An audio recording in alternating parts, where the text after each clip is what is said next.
জি sir. আচ্ছা ঠিক আছে, আমি দিয়ে দেব, করে নিচ্ছি। আচ্ছা, সো কোর্স ইনফরমেশন, যেটা বললাম, কোর্স ইনফরমেশনটা আমাদের জানা থাকতে হবে, বিশেষ করে কোর্স কোডটা কত, কোর্স টাইটেলটা কি। সো আমাদের অবজেক্ট ওরিয়েন্টেড প্রোগ্রামিং এটা হচ্ছে 1, ঠিক আছে, কারণ অবজেক্ট ওরিয়েন্টেড প্রোগ্রামিং এর আরো একটা কোর্স আছে যেটা তোমরা পরের সেমিস্টারে পাবা। আচ্ছা, সো এই জন্য ওইটা হচ্ছে object oriented programming 1, that means C++। আমাদের কোর্স কোড হচ্ছে 1201। আর আমার ইনফরমেশন নাম অলরেডি আপনারা জানেন, ঠিক আছে। আর ইমেল অ্যাড্রেসটা ইম্পর্টেন্ট, বিভিন্ন সময় আমার সাথে যোগাযোগের জন্য ইমেল অ্যাড্রেসটা ব্যবহার করতে হবে, ঠিক আছে। আর আমরা গুগল গ্রুপের ইনফরমেশনে আসতেছি। সো কোর্স ক্রেডিট আমাদের 3 ক্রেডিটের কোর্স। সো নর্মালি হচ্ছে 3 ক্রেডিটের কোর্সগুলোতে যেটা হয়, উইকলি হচ্ছে 3 আওয়ারের ক্লাস থাকে। তো আমরা যেহেতু এখন অনলাইনে আসি, দেখি সেটা আসলে কতটা আমরা কভার করতে পারি। সো অনেক ক্ষেত্রে হচ্ছে দেখা যায় যে সেটা আমরা একসাথে কভার করার চেষ্টা করি, বা 2টা ক্লাসে হচ্ছে ওই অংশটা কভার করার চেষ্টা করি। আর এটার সাথে সংশ্লিষ্ট হচ্ছে আমাদের ল্যাব ক্লাস, সো CSE 1202, ঠিক আছে। আর ল্যাব ক্লাসটা আমরা এখনই শুরু করব না, আমরা কয়েকটা ক্লাস করে, থিওরি ক্লাস করে তারপরে হয়তো ল্যাব ক্লাসটা শুরু করব। আর যেহেতু আমাদের এই মুহূর্তে স্টুডেন্ট পার্টিসিপেশনটা অনেক কম, প্রায় 1/4 তোমাদের কথা থেকে আমি যেটা বুঝতে পারতেছি, সো সেক্ষেত্রে আমাকে এটা আরো একটু চিন্তা ভাবনা করতে হবে যে আমরা আসলে কবে থেকে হচ্ছে ল্যাব ক্লাসটা শুরু করতে পারি, বা কিভাবে শুরু করতে পারি। কেননা না হলে হচ্ছে যেটা হবে যে একটা বড় অংশ হচ্ছে বাদ পড়ে যাবে। আচ্ছা, আমরা যখন রেগুলার ক্লাস শুরু হবে, যেটা অ্যাকচুয়ালি আমরা জানি না কবে নাগাদ শুরু হবে, তো তখন সবগুলো জিনিস আমরা চাইলেও রিপিট করতে পারবো না, ঠিক আছে। আমাদের অনেক ধরনের কনস্ট্যান্ট থাকবে, এক গাদা পরীক্ষা থাকবে, মিড টার্ম থাকবে, ঠিক আছে। সো চাইলেও হয়তো আমরা সবকিছু রিপিট করতে পারবো না। সো সেই সেন্সে আমাদের ল্যাব ক্লাসও করতে হবে, আবার করতে গিয়ে হচ্ছে এই জাতীয় একটা প্রবলেম আছে। সো এটা আমরা ডিসকাস করবো, আমরা নিজেরা ডিসকাশন করে দেন এটা ঠিক করে নেবো ল্যাব ক্লাস কবে থেকে শুরু করতে পারি। আর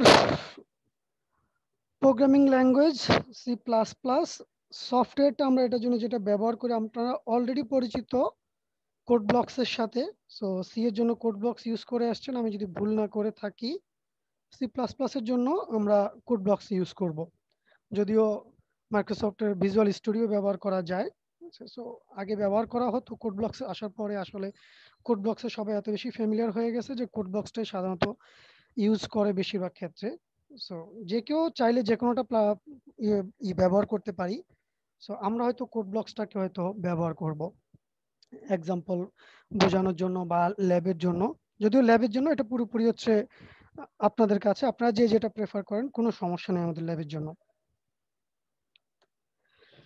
টেক্সট বুক খুব ইম্পর্টেন্ট।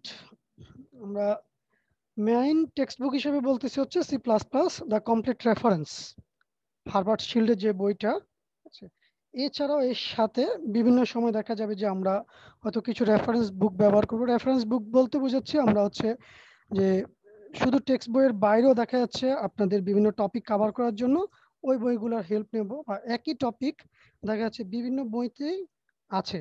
এই টপিকগুলো যেগুলো আমরা কভার করবো সবগুলো বইতে অ্যাকচুয়ালি আছে, ঠিক আছে। সো বিভিন্ন জায়গায় হচ্ছে থেকে হচ্ছে আমরা ইনফরমেশনগুলোকে কালেক্ট করার চেষ্টা করবো যে কোন জায়গায় আসলে কিভাবে বলার চেষ্টা করা হয়েছে, কিভাবে জিনিসটাকে শোকেসিং করছে, ঠিক আছে। সো এই জন্য আলো 3টা বই আছে এখানে।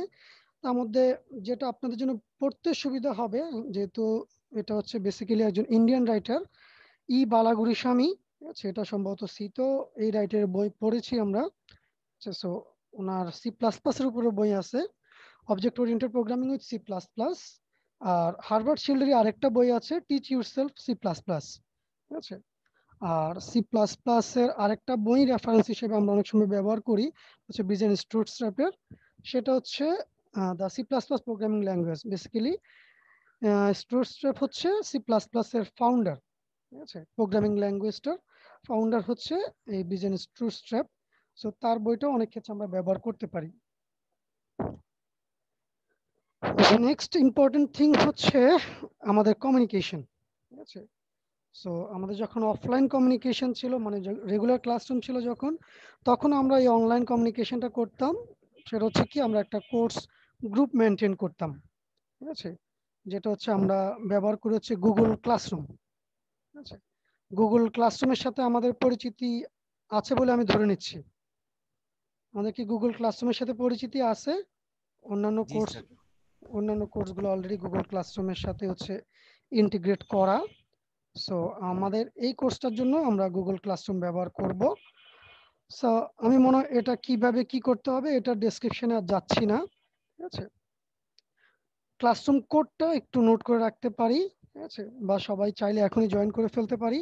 সো ক্লাসরুম লিঙ্কটাও এখানে দেওয়া আছে, আর ক্লাসরুম কোডটা হচ্ছে আলাদাভাবে আমি দিয়ে দিয়েছি। সো এখানে আমাদের কোর্স রিলেটেড যত ইনফরমেশন আপনি মনে করেন যে পেতে পারেন সবকিছুই হচ্ছে এখানে শেয়ার হবে। Course lecture, books, mid term, assignment, everything, ঠিক আছে। আমাদের নিজেদের যে কোনো ধরনের ডিসকাশন সেটাও গুগল ক্লাসরুমেই হবে, ঠিক আছে। আর ইম্পর্টেন্টলি যখনই গুগল ক্লাসরুমে যখন আপনার জয়েন রিকোয়েস্ট পাঠাবেন অবশ্যই আপনার নামটা এবং আইডিটা দেবেন যাতে করে আমি আপনাদেরকে ট্র্যাক রাখতে পারি।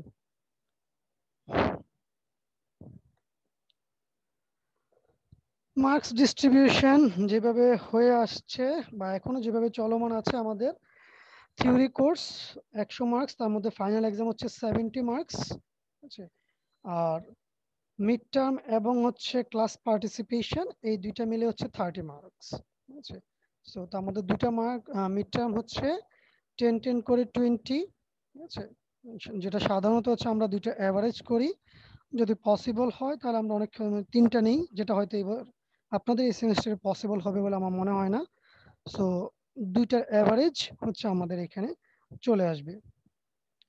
আর ক্লাস পার্টিসিপেশন আগে ছিল ক্লাস অ্যাটেন্ডেন্স, সো এখন কিন্তু শুধু ক্লাস অ্যাটেন্ডেন্স না, ঠিক আছে। ক্লাস পার্টিসিপেশন বলতে আমরা বুঝাচ্ছি অ্যাটেন্ডেন্স, তার সাথে আপনাদের ক্লাসে ইন্টারাকশন, ঠিক আছে। আমরা হয়তো বিভিন্ন সময় বিভিন্ন ডিসকাশন করতেছি, সেখানে আপনারা কিভাবে পার্টিসিপেট করতেছেন, বা হচ্ছে আমি হয়তো কোনো একটা কোয়েশ্চেন আস্ক করলাম, সেই কোয়েশ্চেনটা অ্যান্সার কে কিভাবে দিচ্ছেন বা কে দিচ্ছেন কে দিতে পারতেছেন, এই সব কিছু মিলে হচ্ছে আমাদের ক্লাস পার্টিসিপেশন। আর ল্যাবের জন্য হচ্ছে সাধারণত হচ্ছে ল্যাব এক্সাম হচ্ছে 50 মার্কসের, যেখানে ফাইনাল এক্সামে থাকে হচ্ছে 35, ঠিক আছে।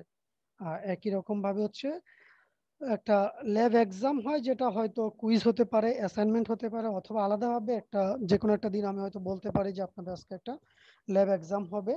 সো এই সব কিছু মিলায় হয়তো আমরা পাবো হচ্ছে 10 মার্কস, আর অ্যাটেন্ডেন্স থেকে আসবে হচ্ছে 5 মার্কস। এই 15 মার্কস হচ্ছে আপনাদের ফাইনাল এক্সামের বাইরে 15 মার্কস আসবে, আর 35 মার্কস হচ্ছে ফাইনাল এক্সামে আসবে। টোটাল 50 মার্কস হচ্ছে ল্যাবের জন্য মার্কস ডিস্ট্রিবিউশনটা। এই পর্যন্ত কারো কোনো কমেন্ট, কোয়েশ্চেন কোনো কিছু আছে কিনা?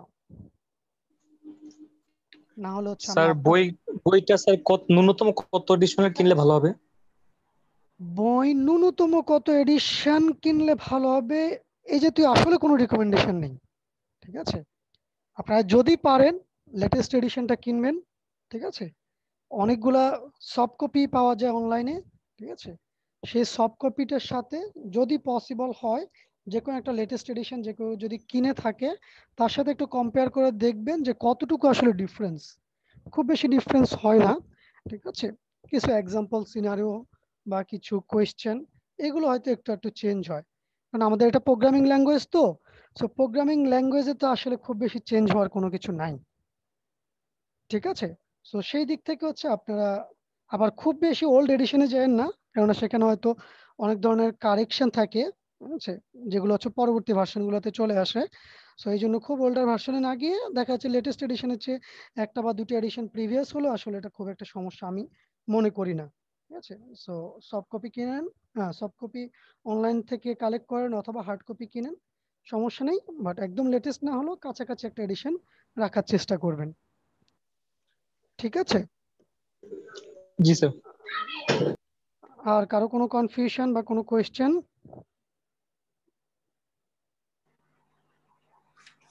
স্যার আচ্ছা, সি প্রোগ্রামিং এ যদি গ্যাপ থাকে তাহলে কি সি প্লাস প্লাস বুঝতে কোনো প্রবলেম হবে? আচ্ছা, আমি এই বিষয়ে ডিসকাস করবো। এই যে তোমাদের থেকে আমি আমার এই যে স্লাইডে আসছি, এই স্লাইড থেকে হচ্ছে ওই কোয়েশ্চেনের অ্যান্সার আমি একটু পরে তোমাদেরকে দেব। আমি হচ্ছে মানে আমি যেটা বললাম যে আগে স্লাইড গুলোতে কারো কোনো ইয়ে আছে কিনা, তোমাদের এগুলো সকল আজকে আমাদের অ্যাকচুয়ালি হচ্ছে যেটা বললাম ওরিয়েন্টেশন ক্লাস। আমি আগে তোমাদের সাথে ইন্টারাকশন করব, কার কি বক্তব্য সব শুনবো, তারপর হচ্ছে আমি আমার ক্লাসে যাব।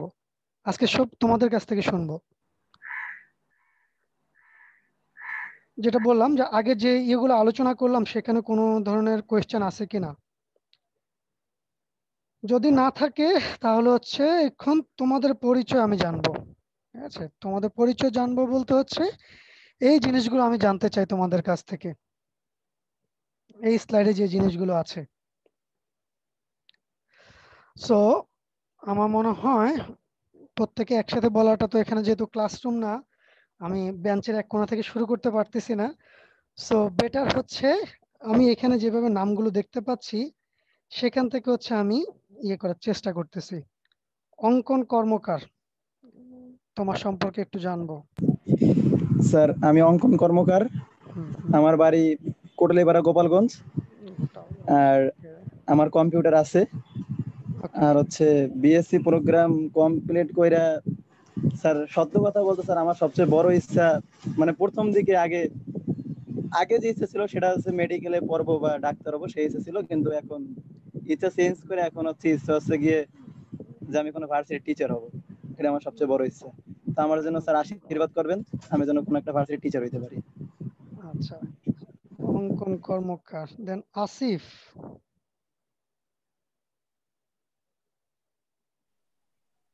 আসসালামু আলাইকুম স্যার, আমার নাম আসিফুজ্জামান। আমার বাসা স্যার রাজশাহীতে শহরে। আমার স্যার নিজস্ব ল্যাপটপ আছে। আর স্যার বিশেষ মানে বিএসসি কমপ্লিট করার পর স্যার আমার চাকরি মানে যে কোনো ধরনের যে কোনো আসলে চাকরি নাকি? তেমন ইয়া নাই। জি স্যার। আচ্ছা, ঠিক আছে।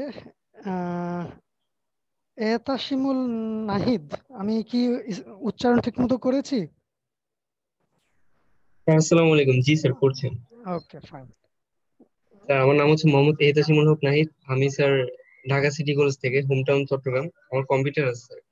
আর স্যার বিএসসি করার পর স্যার বিদেশে পড়ালেখা করার ইচ্ছা আছে, উচ্চতর পড়ালেখার জন্য।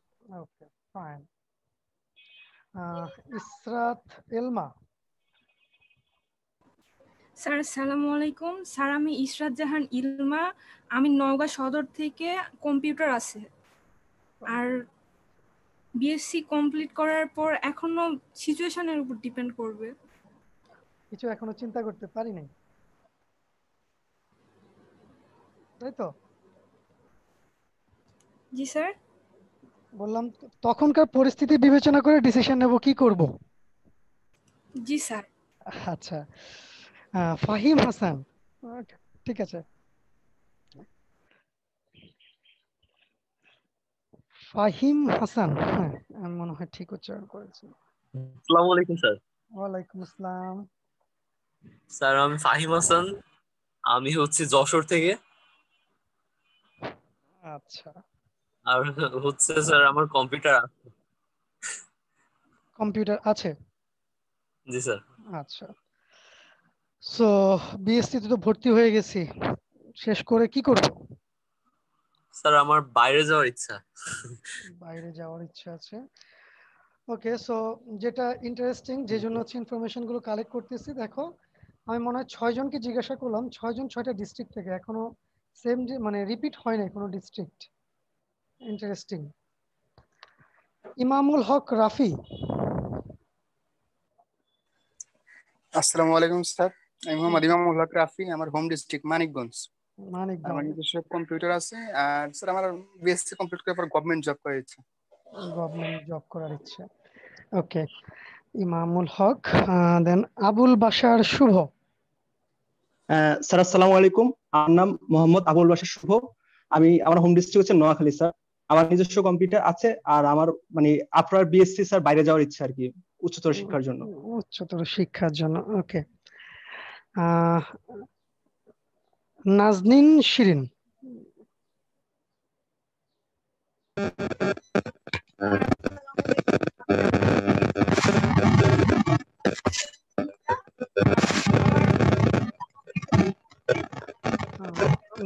শিরিনকে শুনতে পাচ্ছি না আসলে, তোমার সম্ভবত যে আছে স্পিকারের সেটা মনে হয় নয়েজ।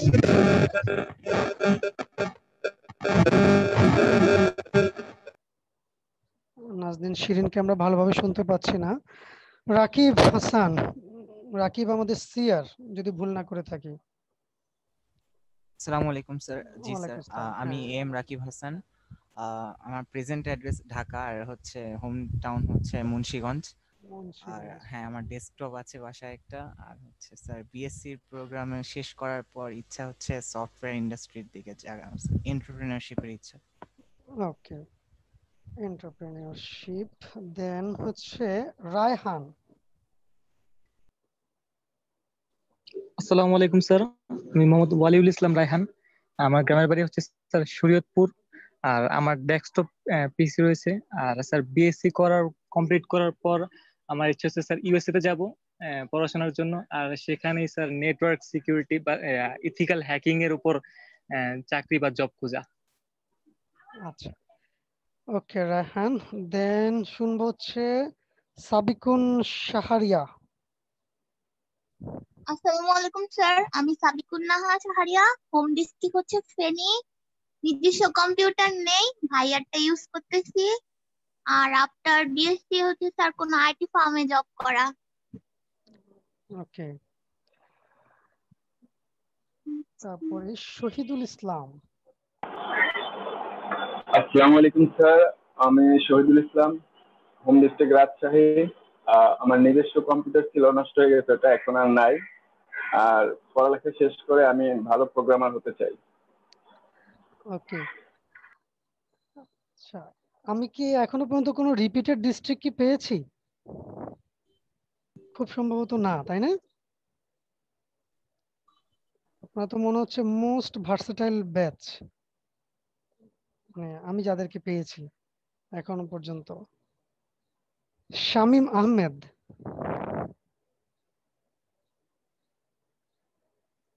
আসসালামু আলাইকুম স্যার, আমি শামীম আহমেদ।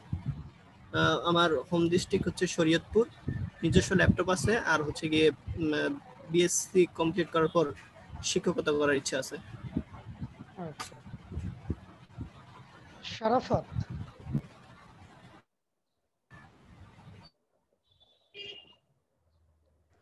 আসসালামু আলাইকুম স্যার, আমি মোহাম্মদ শারাফাতুল্লাহ।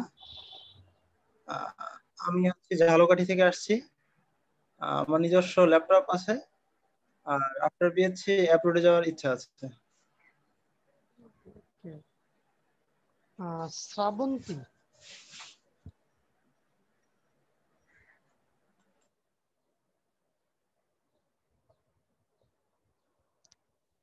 শ্রাবন্তী কি আমাদের সাথে আছে? আসসালামু আলাইকুম স্যার, আমার নাম হচ্ছে শ্রাবন্তী। আমি ব্রাহ্মণবাড়িয়া থেকে এসেছি।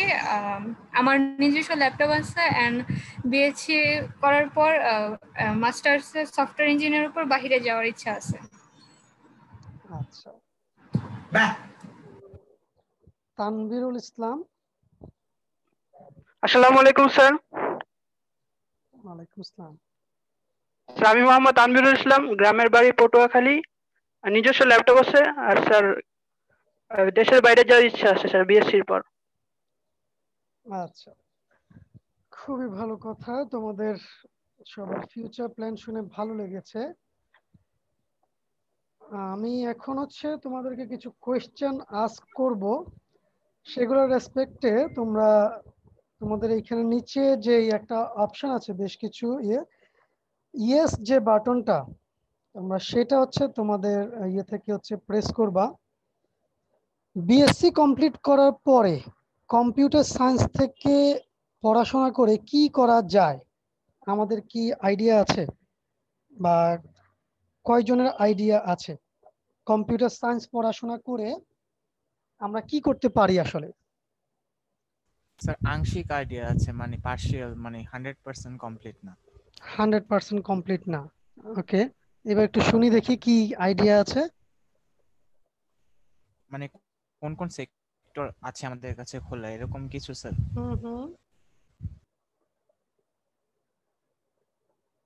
কোশ্চেনটা একটু যদি বলতেন, আমি বুঝিনি। আমি মানে কোন কোন জানতে সেক্টর চাচ্ছি আমাদের কাছে ওপেন আছে, কোন কোন সেক্টর ওপেন আছে। হ্যাঁ, কম্পিউটার সায়েন্স থেকে পাশ করার পরে আমাদের জন্য কোন কোন সেক্টর ওপেন আছে। Hello sir. হ্যালো, আমাকে কি শুনতে হ্যালো পাচ্ছো? স্যার। হ্যালো হ্যালো হ্যালো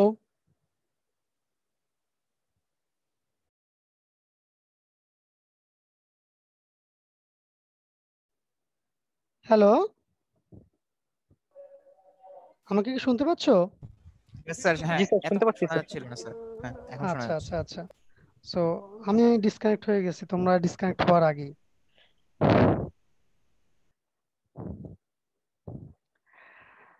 আচ্ছা, সো রাকিবের কাছ থেকে গল্প শুনতেছিলাম।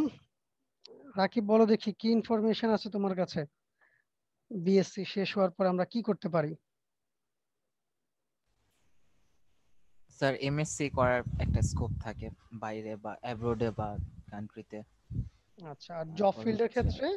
জব ফিল্ডের ক্ষেত্রে হচ্ছে গিয়ে বললো অনেকে যেহেতু টিচার হওয়া যায়, তারপর হচ্ছে সফটওয়্যার ইন্ডাস্ট্রিতে করা যায়, তারপর ইথিক্যাল হ্যাকিং ইন্ডাস্ট্রিতে ট্রাই করা যায়, নেটওয়ার্কিং সাইটে ট্রাই করা যায়, আর হচ্ছে গিয়ে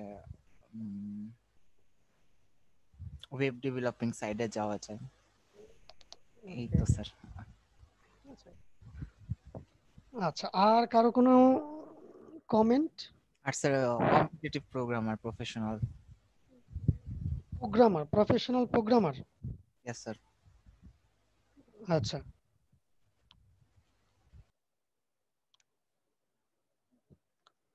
আর কেউ কোনো কিছু বলতে পারি? আমরা কম্পিউটার সায়েন্স থেকে যদি পাশ করি আমাদের জন্য কি কি ধরনের জব আছে, কোথায় কোথায় জব আছে, আমি আরো ভালোভাবে যদি জানতে চাই কোথায় কোথায় জব আছে, কম্পিউটার সায়েন্স থেকে পাশ করে কোথায় জব করতে পারে?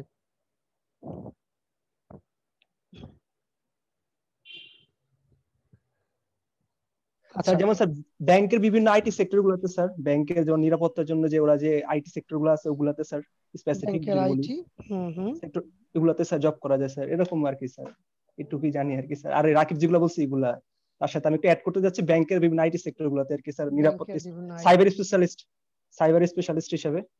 আচ্ছা, আর স্যার সরকারি ক্ষেত্রে মেবি নন কোডার সাইডে এখন কিছু সিটস আছে, তো ওইখানে সিএসসি এর আইটি ইঞ্জিনিয়াররা মেবি অ্যাপ্লাই করতে পারে। আচ্ছা, সো নাজনীন বলতেছে AI, machine learning engineer, data scientist. আচ্ছা, ওকে, ফাইন।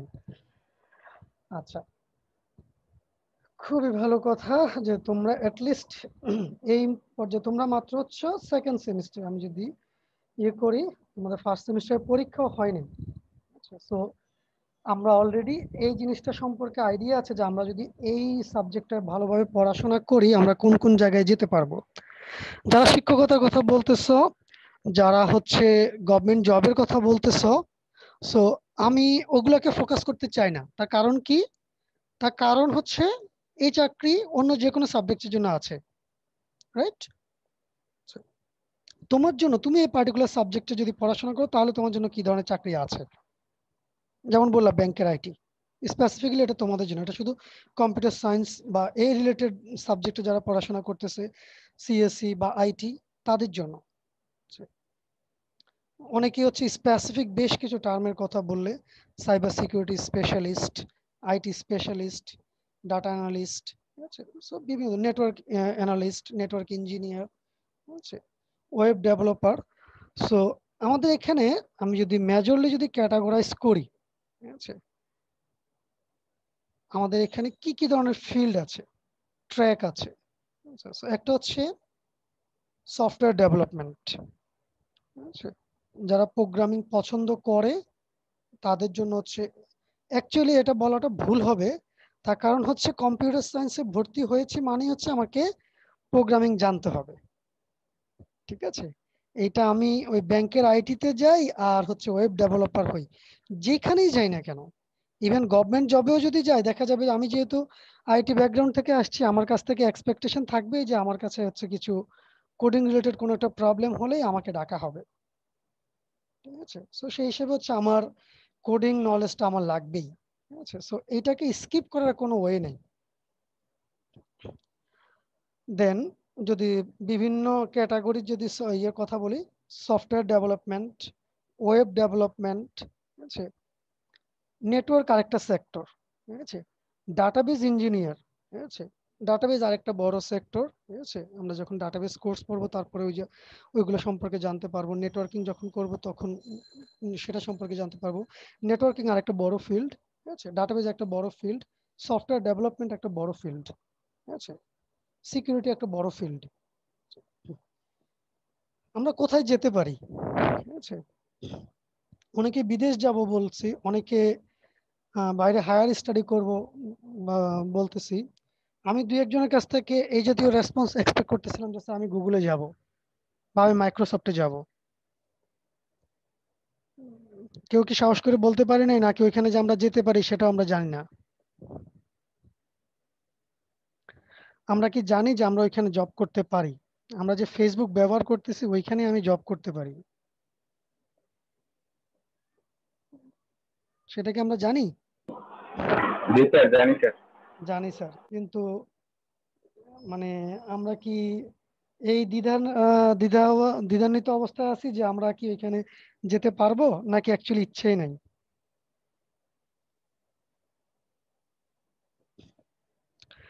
সো মানে নিজের মধ্যে সেই আগ্রহটা, সেই মনস্তাত্ত্বিক ইয়েটা তৈরি করতে হবে যে আমি ওইখানে যেতে পারি। আমি যদি একজন ভালো প্রোগ্রামার হই তাহলে আমি যে কোনো জায়গায় অ্যাকচুয়ালি যেতে পারি। আর কম্পিউটার সায়েন্সে পড়তেছি মানে হচ্ছে আমার প্রোগ্রামিং জানতে হবে, প্রোগ্রামিং লাগবেই। ঠিক আছে, এটা আমি বিএসসি শেষ করার পরপরই আমি অনুধাবন করতে পারবো যে যদি ভালোভাবে যদি না করে যাই তাহলে তখন হচ্ছে একটা ফল্টি পজিশনে পড়ে যাব, যেটা হচ্ছে রিকভার করার কোনো সুযোগ নেই। ঠিক আছে, এই জন্য হচ্ছে এখন থেকে হচ্ছে প্রোগ্রামিংটার প্রতি একটা ভালো আগ্রহ তৈরি করতে হবে এবং সেই অনুযায়ী হচ্ছে প্রোগ্রামিংটা শিখতে হবে।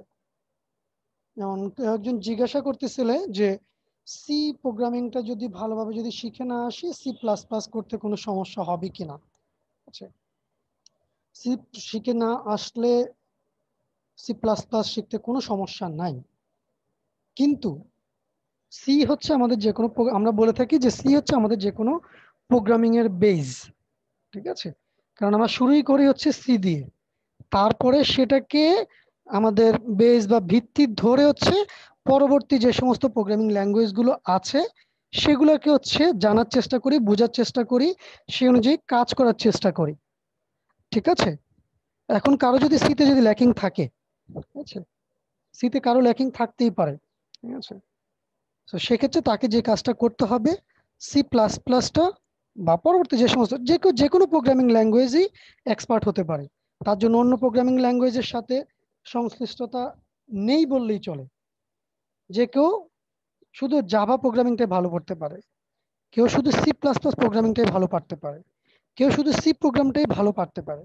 ঠিক আছে, কিন্তু যেটা পারবে সেটা তাকে ভালোভাবে পারতে হবে, মানে পুরো জিনিসটা তাকে মাথা মধ্যে নিতে হবে যে এখানে প্রোগ্রামিংটা কিভাবে করতে হয়, সিনট্যাক্স গুলো যেগুলো আমরা হয়তো পরবর্তীতে দেখব, সেই জিনিসগুলো আমাদের পুরো আয়ত্তের মধ্যে থাকতে হবে। যে কোনো একটা প্রোগ্রামিং ল্যাঙ্গুয়েজ ভালো জানলে আমি অন্য প্রোগ্রামিং ল্যাঙ্গুয়েজে কাজ করতে পারবো।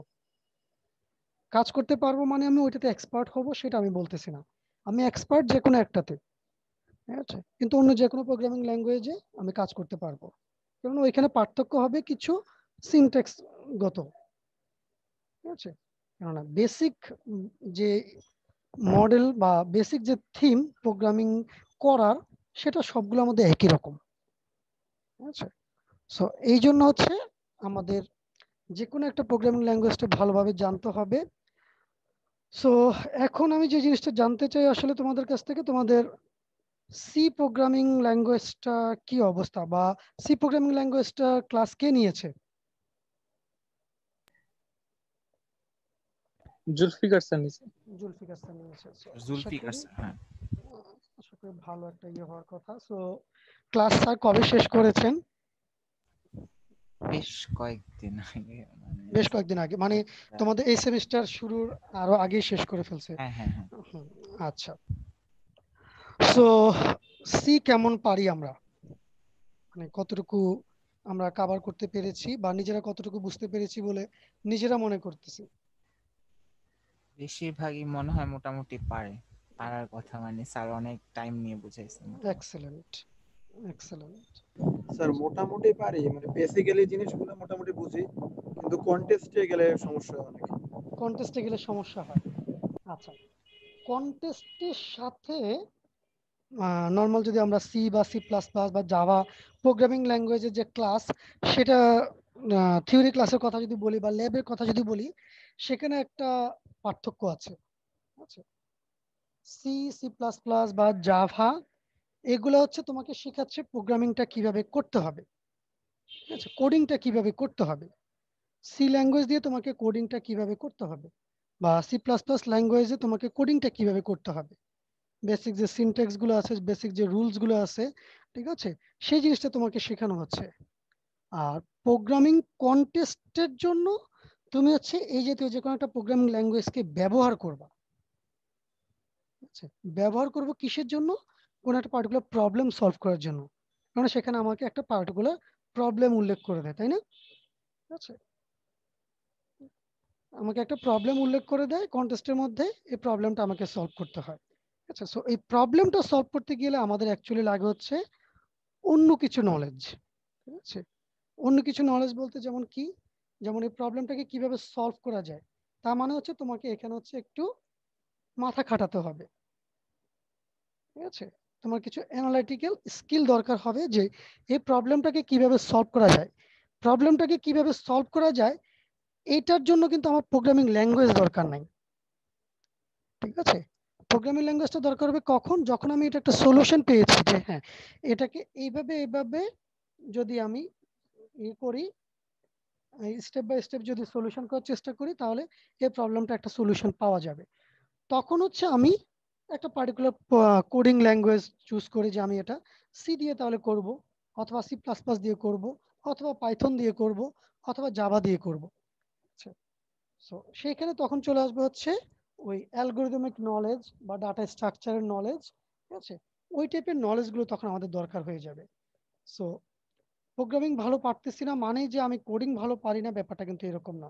বাট নর্মালি কোডিং ভালো পারলে সে হচ্ছে ওই অ্যানালাইটিক্যাল নলেজটাও তার নর্মালি হচ্ছে ডেভেলপ করে, ঠিক আছে? সে একটু চিন্তা করে প্রবলেমটাকে কিভাবে সলভ করা যায়, তখন ওই জিনিসটা হচ্ছে সেখান থেকে হচ্ছে সাধারণত দেখা যায় যে সে ভালো পারফর্ম করে কন্টেস্টের মধ্যে, বা এরকম কম্পিটিটিভ প্রোগ্রামিং এ হচ্ছে সে ভালো পারফর্ম করতে পারে।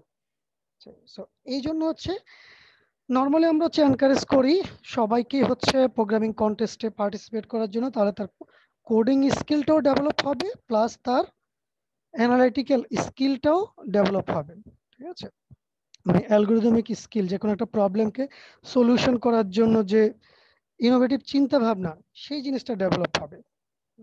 তো সেই জিনিসটা হচ্ছে তখন হচ্ছে আমরা দেখা যায় যে ওইটা করতে গেলে নর্মালি হচ্ছে কোডিং স্কিলটাও নর্মালি অনেক বেশি বেটার হয়ে যায়।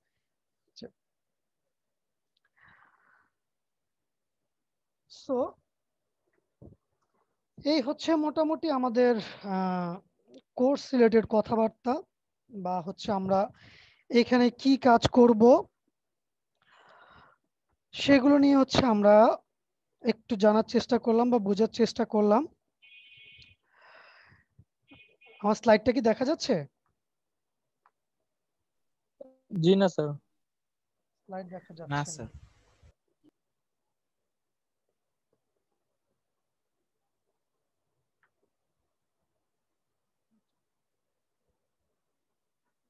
এখন দেখা যাচ্ছে? জি স্যার। সো আমরা আজকে হচ্ছে একটু পড়ালেখা শুরু করি। সো আমরা আজকে যে জিনিসগুলো একটু দেখার চেষ্টা করব মানে হচ্ছে প্রোগ্রামিং ল্যাঙ্গুয়েজের একটু বেসিক কনসেপ্টটা নেওয়ার চেষ্টা করব যে প্রোগ্রামিং ল্যাঙ্গুয়েজ বলতে আমরা কি বুঝি, বেসিক সি প্লাস প্লাসটা আসলে কি, ঠিক আছে, সি সি এর সাথে সি প্লাস প্লাসের বেসিক পার্থক্য জায়গাগুলো কি কি। ওকে, তো সবাই হচ্ছে যখন ক্লাসটা শুরু হবে একটু মিউট করে ফেলবো। যদি কারো কোনো কোয়েশ্চেন থাকে যে কোনো জায়গায় কোয়েশ্চেন করতে পারবো, মানে যে কোনো স্লাইডের মধ্যেই শেষে কোয়েশ্চেন করতে হবে এরকম না, কিন্তু হচ্ছে আমার অ্যাটেনশনটা নেওয়ার জন্য, যেহেতু আমি হচ্ছে লেকচার দিচ্ছি, হয়তো নাও দেখতে পারি যে কেউ কোনো একটা কোয়েশ্চেন করতে চাচ্ছ, সো সেক্ষেত্রে হচ্ছে একটু ওই যে হ্যান্ড রেজ যে অপশনটা আছে সেটা করলে আমি হয়তো ইয়ে করতে পারবো যে কেউ কোনো কিছু কোয়েশ্চেন করতে চাচ্ছে। Okay, yes sir.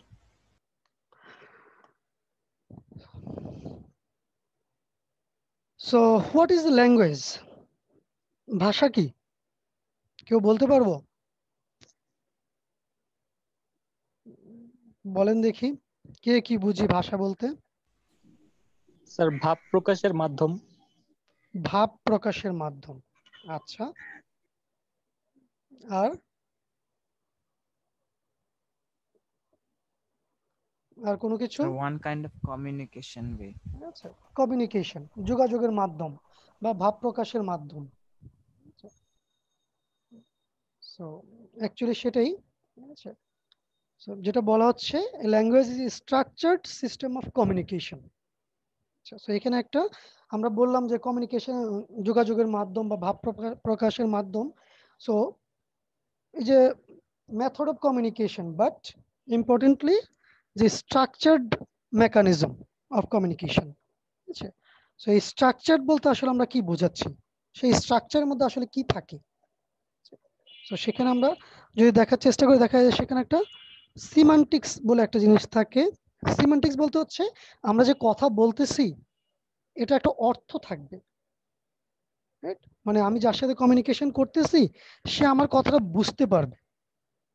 আচ্ছা, আমি তার সাথে যেইভাবে যেই ল্যাঙ্গুয়েজে কমিউনিকেশন করতেছি সে আমার কথাটা বা আমার ইয়েটা অর্থ বুঝতে পারবে। সো এটাকে আমরা বলি হচ্ছে সিমান্টিক্স, যে আমি যে শব্দটা উচ্চারণ করতেছি সেটা অর্থটা অবশ্যই পরিষ্কার হতে হবে। আর কি লাগবে সেখানে, সেখানে হয়তো কিছু সাউন্ড থাকতে পারে, কিছু সিম্বল থাকতে পারে, ঠিক আছে। সো আমরা যখন এই যে ছোট্টবেলায় যখন পড়াশোনা শুরু করছি আমরা স্বরে ও স্বরে অ আ ক খ দিয়ে শুরু করেছি। সো সেগুলো হচ্ছে আমাদের সিম্বল, ঠিক আছে। তার সাথে হচ্ছে আমাদের নিজেদের কণ্ঠেই তো হচ্ছে আমাদের সাউন্ড জেনারেট করতেছে। সো সেখান থেকে হচ্ছে আমাদের কিছু সিম্বল আসতেছে, কিছু সাউন্ড দিয়ে হচ্ছে আমরা সেটাকে হচ্ছে প্রকাশ করতেছি। আর ইম্পর্টেন্টলি তার হচ্ছে একটা গ্রামার আছে, ঠিক আছে। সো যে কোনো ভাষাই হচ্ছে একটা গ্রামার মেনটেন করে। আমরা বাংলা ব্যাকরণ অনেকটা সময় ধরে পড়াশোনা করে আসছি, কিভাবে একটা অর্থপূর্ণ বাক্য তৈরি করতে হবে, ঠিক আছে, যাতে করে সেটা আরেকজনের বোধগম্য হবে। সো এইভাবে হচ্ছে আসলে যে কোনো একটা ভাষা তৈরি। সো আমরা এখন কথা বলতেছি হচ্ছে প্রোগ্রামিং ল্যাঙ্গুয়েজ নিয়ে। সো যে কোনো একটা ল্যাঙ্গুয়েজ, সো প্রোগ্রামিং ল্যাঙ্গুয়েজও তো আসলে একটা ল্যাঙ্গুয়েজ, রাইট? সো প্রোগ্রামিং ল্যাঙ্গুয়েজে আসলে কি থাকে বা সেটার মধ্যে আসলে সেটা বলতে আমরা আসলে কি বুঝি। So a programming language is a vocabulary, ঠিক আছে, and a set of grammatical rules, ঠিক আছে। সো তার মধ্যে কিছু শব্দ ভান্ডার আছে যেগুলোকে আমরা হয়তো দেখবো পরবর্তীতে, বা সিতে আমরা দেখে আসছি, যেগুলোকে আমরা বলি হচ্ছে কিওয়ার্ড বা আইডেন্টিফায়ার, ঠিক আছে। সো এটাকে আমরা বলি হচ্ছে ভোকাবুলারি, বা এটা অ্যাকচুয়ালি আমরা প্রোগ্রামিং ল্যাঙ্গুয়েজে যদি সাপেক্ষে যদি বলি তাহলে সেটাই হচ্ছে আসলে তার vocabulary and a set of grammatical rules, ঠিক আছে। এবং প্রত্যেকটা প্রোগ্রামিং ল্যাঙ্গুয়েজে হচ্ছে কিভাবে হচ্ছে কমিউনিকেশনটা হবে, এখানে কমিউনিকেশনটা কার সাথে হবে আসলে, ঠিক আছে, কমিউনিকেশনটা হবে কম্পিউটারের সাথে, বা আরো ভালোভাবে বললে কম্পিউটারে আমার যে প্রোগ্রামিং ল্যাঙ্গুয়েজটা আছে তার জন্য সেটা রান করার জন্য সেখানে একটা কম্পাইলার আছে বা ইন্টারপ্রেটার আছে, ঠিক আছে। সো তার সাথে কম্পিটেবল আমার কিছু সেট অফ রুলস আছে, সেগুলোকে আমরা বলতেছি a set of grammatical rules. So for instructing a computer or computing device to perform specific task, কোন একটা নির্দিষ্ট কাজ করার জন্য, কোন একটা অ্যালগরিদম পারফর্ম করার জন্য, কোন একটা প্রবলেম সলিউশন করার জন্য আমরা হচ্ছে ওইটার জন্য যে গ্রামাটিক্যাল রুলস গুলো তৈরি করে দিচ্ছি, ঠিক আছে, সেটাকে আমরা বলতেছি হচ্ছে একটা প্রোগ্রামিং ল্যাঙ্গুয়েজ।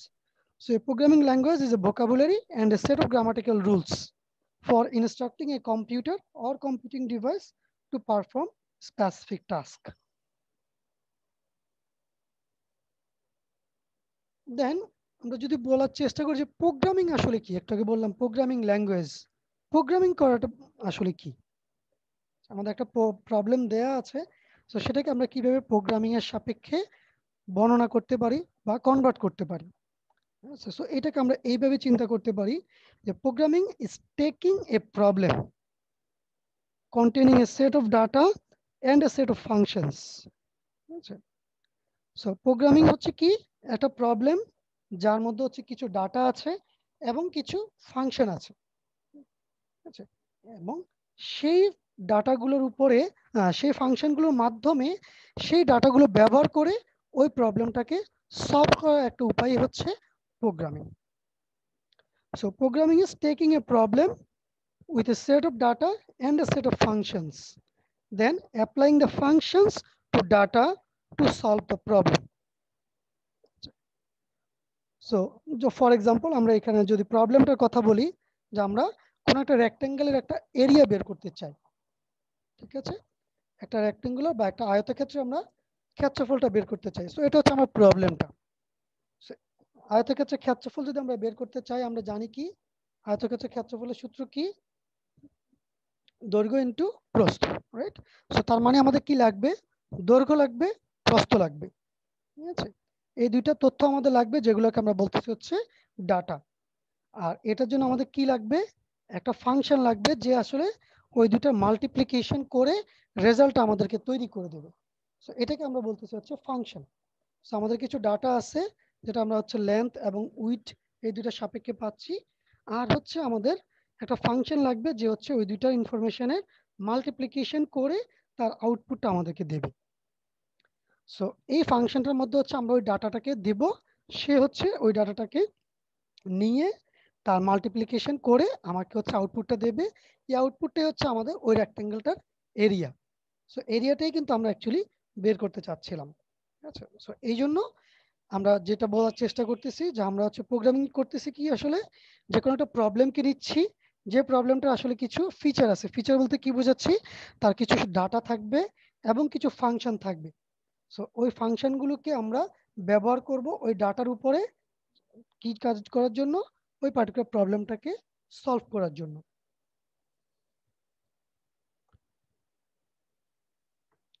আমি কি ক্লিয়ার? এতটুকু পর্যন্ত কারো বুঝতে কোনো সমস্যা আছে? No sir. Hope not. So এখন আমরা একটু দেখার চেষ্টা করি প্রোগ্রামিং কনসেপ্ট ইভ্যালুয়েশন বা প্রোগ্রামিং, এই যে মানে একদম শুরুর দিকে আমরা যদি বলি, আমরা এগুলো কম্পিউটার ফান্ডামেন্টালসে পড়ে এসেছি যে machine language, then mid level language বা high level language. High level ল্যাঙ্গুয়েজও অনেক ধরনের হাই লেভেল ল্যাঙ্গুয়েজ আছে। সো এই প্রোগ্রামিং কনসেপ্টটা আসলে কিভাবে শুরু থেকে আজকের এই অবস্থায় আসছে, ঠিক আছে। সো এটাকে আমরা বলি আসলে হচ্ছে প্রোগ্রামিং প্যারাডাইম, ঠিক আছে। সো এই প্রোগ্রামিং প্যারাডাইমের কথা যদি বলি তাহলে হচ্ছে different types of programming style আমরা পাই এখানে, ঠিক আছে। যেমন কি কি টাইপস এখানে হতে পারে, মেজরলি আমরা যদি ক্যাটাগরাইজ করার চেষ্টা করি। সো ফার্স্টে আমরা যে টাইপটা দেখি সেটা হচ্ছে কি নন স্ট্রাকচার্ড প্রোগ্রামিং, ঠিক আছে। আরেকটা মেজর ক্যাটাগরি হচ্ছে structured or procedural programming. Third আরেকটা ক্যাটাগরি হচ্ছে অবজেক্ট ওরিয়েন্টেড প্রোগ্রামিং, ঠিক আছে, যেটা হচ্ছে আমাদের মূলত এই কোর্সের ফোকাস।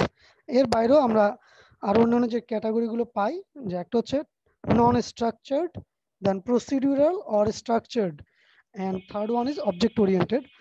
আর এর বাইরে আরো কিছু টাইপ আছে যেগুলো আসলে ওইভাবে মেজরলি কাউন্টেবল না, সেইগুলো এখানে এই জন্য ডিসকাশনও নিয়ে আসি নাই। সো ফার্স্ট আমরা যদি একটু দেখার চেষ্টা করি যে নন স্ট্রাকচার্ড প্রোগ্রামিং প্যারাডাইম যেটা, সেটা বলতে আসলে কি বোঝায়।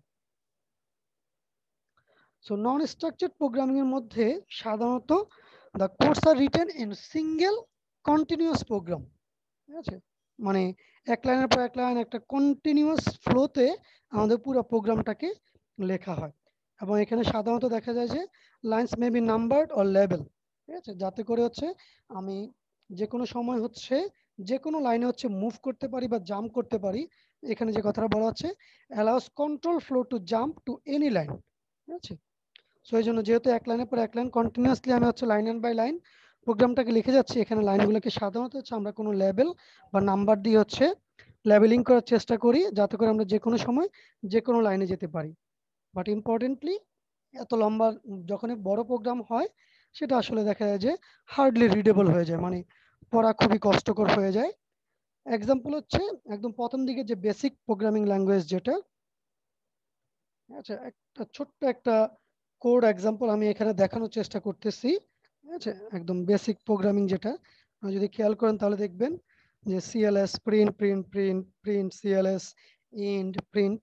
সো এক লাইনের পর এক লাইন এভাবে পুরা প্রোগ্রামিংটা ল্যাঙ্গুয়েজটা প্রবলেমটাকে হচ্ছে এভাবে line by line one after one এইভাবে হচ্ছে ডেসক্রাইব করার চেষ্টা করা হয়েছে এবং প্রত্যেকটার সাথেই দেখেন বাম পাশে হচ্ছে একটা করে লাইন নাম্বার, ঠিক আছে। এখানে কিছু স্কিপ করা আছে, সেইভাবে হচ্ছে লাইন নাম্বারিং গুলো করা হয়, যার জন্য হচ্ছে এটা পড়াটা বেশ দুর্বোধ্য।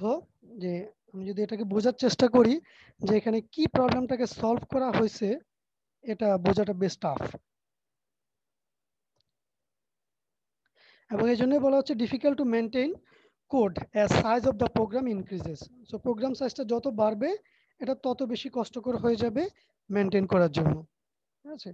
আর code can not be reused, ঠিক আছে, মানে একই কোড আমরা পুনরায় ব্যবহার করতে পারবো না, যেটা আমরা পরবর্তী যে ভার্সনগুলো আছে বা অন্য যে স্ট্রাকচারগুলো আছে সেগুলো যখন দেখব তখন এটা আরো ভালোভাবে ক্লিয়ার হয়ে যাবে যে কোডকে কিভাবে রিইউজ করা যায়, ঠিক আছে। And difficult to test, so এই একই কারণে এটা যেহেতু আমরা পড়া বোধগম্য না, এক জায়গা থেকে আরেক জায়গায় যাওয়াটা অনেক কষ্টকর, সো এই জন্য হচ্ছে এটা টেস্টিং করাটাও খুব কষ্টকর। এবং এখানে হচ্ছে প্রোগ্রামে যদি আমরা ক্ল্যারিটির কথা বলি যে বোধগম্যতা, সেটা অনেক বেশি কষ্টকর। অ্যান্ড এই সমস্ত কারণে হচ্ছে এটা মেনটেন করাটাও অনেক বেশি ডিফিকাল্ট হয়ে যায় নন স্ট্রাকচার্ড প্রোগ্রামিং গুলাকে।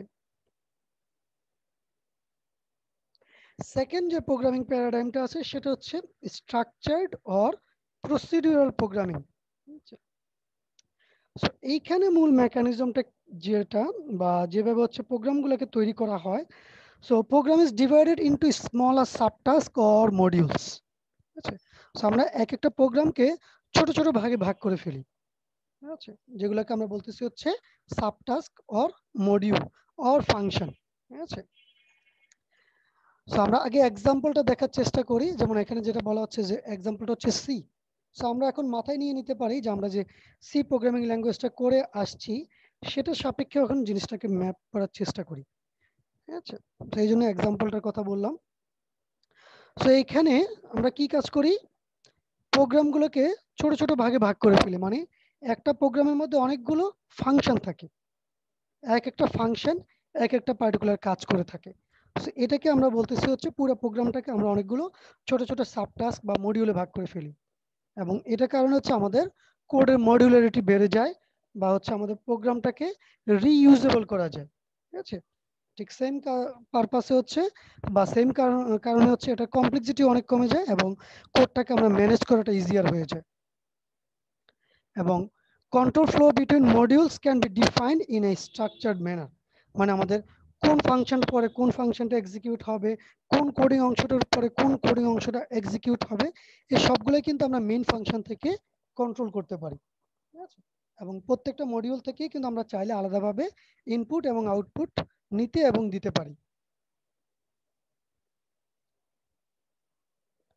সো যে কথাটা বলার চেষ্টা করতেছি, প্রসিডিউরাল কনসেপ্ট হচ্ছে কি, যে আমার একটা মেইন ফাংশন বা মেইন প্রোগ্রাম থাকবে, তার মধ্যে হচ্ছে কিছু ডাটা থাকবে, যে ডাটাগুলো আমাদের যে ফাংশন বলতেছি ফাংশনগুলি হচ্ছে আসলে এক একটা প্রসিডিউর, ঠিক আছে।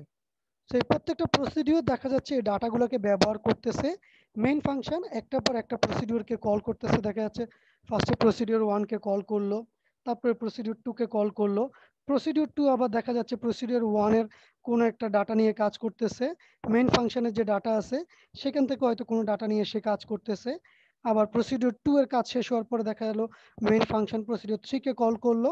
সো একটা কন্ট্রোল ফ্লো আমরা এখানে দেখতে পাই, এবং এই কন্ট্রোলিংটা করতেছে কে? আমাদের মেইন প্রোগ্রামটা, ঠিক আছে। সো এইভাবে হচ্ছে পুরো কন্ট্রোল একটা ফ্লো আমরা দেখতে পাই যে কার পরে কার এক্সিকিউশন হবে, কোন মডিউলটা পরে কোন মডিউলটা এক্সিকিউট হবে। সো এই পুরো জিনিসটাকে হচ্ছে আমরা কন্ট্রোল করতে পারি, ঠিক আছে। আর পুরো প্রোগ্রামটাকে যদি আমরা দেখার চেষ্টা করি তাহলে বেশ কিছু প্রসিডিউরের সাপেক্ষে হচ্ছে আসলে প্রোগ্রামটা তৈরি। এই জন্যই এটাকে বলা হচ্ছে প্রসিডিউরাল প্রোগ্রামিং, অথবা যেহেতু এটা একটা স্ট্রাকচার মেনটেন করতেছে এটার সাপেক্ষে এটাকে বলা হচ্ছে স্ট্রাকচার প্রোগ্রামিং, ঠিক আছে। আবার অন্যভাবে এই প্রসিডিউরগুলো আমরা বলি হচ্ছে মডিউল, এই জন্য এটাকে বলা হয় হচ্ছে মডিউলার প্রোগ্রামিং। আচ্ছা, সো বিভিন্ন নামে হচ্ছে আমরা এটাকে ডেকে থাকি। এক্সাম্পল হচ্ছে আমাদের সি প্রোগ্রাম বা প্যাসকেল প্রোগ্রাম। আচ্ছা, সো প্যাসকেলে আমরা কাজ করি নাই, সো এই জন্য এটা মাথার মধ্যে নিয়ে আসার দরকার নেই। আমরা যে সি প্রোগ্রাম করে আসছি সেটাই হচ্ছে একটা পারফেক্ট এক্সাম্পল স্ট্রাকচার প্রোগ্রামিং এর।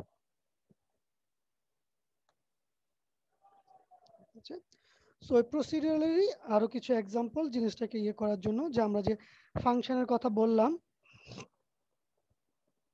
সরি। সো প্রসিডিউরের সাপেক্ষে আমরা কি করতে পারি, এই প্রত্যেকটা ফাংশনের মধ্যে বা প্রসিডিউরগুলোর মধ্যে আলাদা আলাদাভাবে চাইলে ইনফরমেশনগুলো পাস করতে পারি। সো এই ইনফরমেশনগুলোকে আমরা পাস করি হচ্ছে কিসের মাধ্যমে?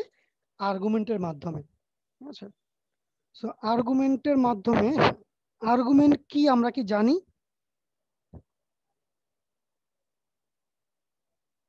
No sir. আর্গুমেন্ট, প্যারামিটার, ফাংশনের আর্গুমেন্ট, ফাংশনের প্যারামিটার। প্যারামিটার জানি স্যার, আর্গুমেন্টটা কি? প্যারামিটার কি জানি, আর্গুমেন্টটা কি জানি না। আচ্ছা, তাহলে এখন একটু জানার চেষ্টা করি প্যারামিটার কি।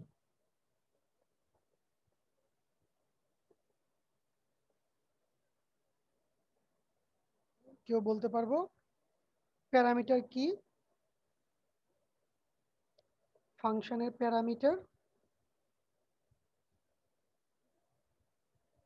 ভ্যারিয়েবলটাকে বলে না প্যারামিটার? ভ্যারিয়েবলটাকে বলে না স্যার প্যারামিটার, আমি আপনার কাছ থেকে জানবো, তারপরে সেটা ভুলে ইয়ে গিয়েছি করব স্যার। হচ্ছে। ভুলে গেলে কোনো অসুবিধা নেই, না পারলেও কোনো অসুবিধা নেই, কিন্তু যেটা জানি বা পারি সেটা শেয়ার করব, ঠিক আছে। এখানে যদি না পারি স্যার আমাকে মাইর দেবে না, আর এখন তো আর মাইর দেওয়ার কোনো অপশনই নেই। ক্লাসরুমে হলে একটা অপশন থাকতো যে স্যার যদি এসে যদি মাইর দেয়। তো এখানে যেহেতু সরাসরি সামনেই সামনেই নেই, সুতরাং মাইর দেওয়ার তো কোনো অপশনই নেই। সুতরাং যে যেটা জানি সে জিনিসটা শেয়ার করব, তাহলে এই অ্যাসেসমেন্টটা হয়ে যাবে যে আমি নিজে যেটা জানি সেটা কি জানি সেটা অন্যের সাথে শেয়ার করলে সেই জিনিসটা আরো বেশি ক্লিয়ার হয়ে যাবে। সো এই জিনিসটা আমরা আলোচনায় নিয়ে আসব, যেহেতু আমরা এটা ভালোভাবে বা ক্লিয়ার কনসেপ্ট মনে হচ্ছে নাই। আচ্ছা, আমরা যখন ফাংশন সি প্লাস প্লাসের মধ্যে যখন ফাংশন নিয়ে আলোচনা করব তখন এটা ফার্দার ডিসকাশনে নিয়ে আসব। এই মুহূর্তে যেটা ইয়ে করতে পারি আমরা, ফাংশনের মধ্যে কি করি, যে ফর এক্সাম্পল যে কোনো একটা ফাংশন, এখানে একটা ফাংশন আছে খেয়াল করেন, এই যে ইন্টিজার কম্পিউট এরিয়া ইন্ট এল int W return L into W. এটা কিন্তু আমাদের সি এর কোড, তাই না? Yes sir. এটা সি এর কোড, এবং এটা মোটামুটি আমাদের পরিচিত, বা এখান থেকে আমরা বুঝতেও পারতেছি কি কাজ এখানে হচ্ছে। আমি আবারও সবাইকে বলবো, কেউ যদি না বুঝে থাকো অবশ্যই অবশ্যই আস্ক করবে, না হলে যে জিনিসটা হবে মানে ওই শাই ফিলনেস থেকে, যে যদি জিজ্ঞাসা করি তাহলে অন্যদের কাছে হয়তো ছোট হয়ে যাব, বা স্যার হয়তো কি কিছু মনে করতে পারে যে এটাও বুঝে না। তাহলে কিন্তু এইভাবে আস্তে আস্তে যত দিন যাবে তত তোমার এই না বোঝার পাল্লাটা ভারী হয়ে যাবে, এবং একসময় এটা এত ভারী হবে তুমি আর সেটাকে টানতে পারবে না, ঠিক আছে। তো এই জন্য কোনো জায়গায় যদি বোঝা না যায় অবশ্যই সেটা ওইখানে ক্লিয়ার হয়ে যাবে। আমি আমার বেস্ট চেষ্টা করব বুঝিয়ে দেওয়ার জন্য। আমি যদি বুঝিয়ে দিতে ব্যর্থ হই তাহলে তার কোনো অপশন থাকবে না, তখন হয়তো নিজে ফার্দার স্টাডি করে হলো বোঝার চেষ্টা করবে। কিন্তু যদি না বুঝে বুঝে যদি যেতে থাকো তাহলে হচ্ছে একটা সময় গিয়ে এই জিনিসটার প্রতি অ্যাকচুয়ালি আগ্রহ হারিয়ে যাবে, ঠিক আছে। এবং প্রোগ্রামিং কোর্সের জন্য সবচেয়ে ইম্পর্টেন্ট হচ্ছে আগ্রহ। আগ্রহ যদি না থাকে প্রোগ্রামিং করা যাবে না, প্রোগ্রামিং ততই কঠিন থেকে কঠিনতর হবে, ঠিক আছে? সেই জন্য প্রোগ্রামিং এর আগ্রহটা তৈরি করতে হবে নিজেদের মধ্যে এবং প্রোগ্রামিং করতে হবে, ঠিক আছে? যার যত ল্যাকিংস আছে চেষ্টা করব এই কোর্সের মধ্যে কমপ্লিট ওভারকাম করার জন্য, এবং সেটার জন্য নিজেদের আগ্রহটা সবচেয়ে ইম্পর্টেন্ট, ঠিক আছে? সো যে কথা বলতেছিলাম যে সাপোজ এই যে ফাংশনটা এখানে এই যে ইন্ট এল ইন্ট ডাব্লিউ এই দুটো জিনিস কি?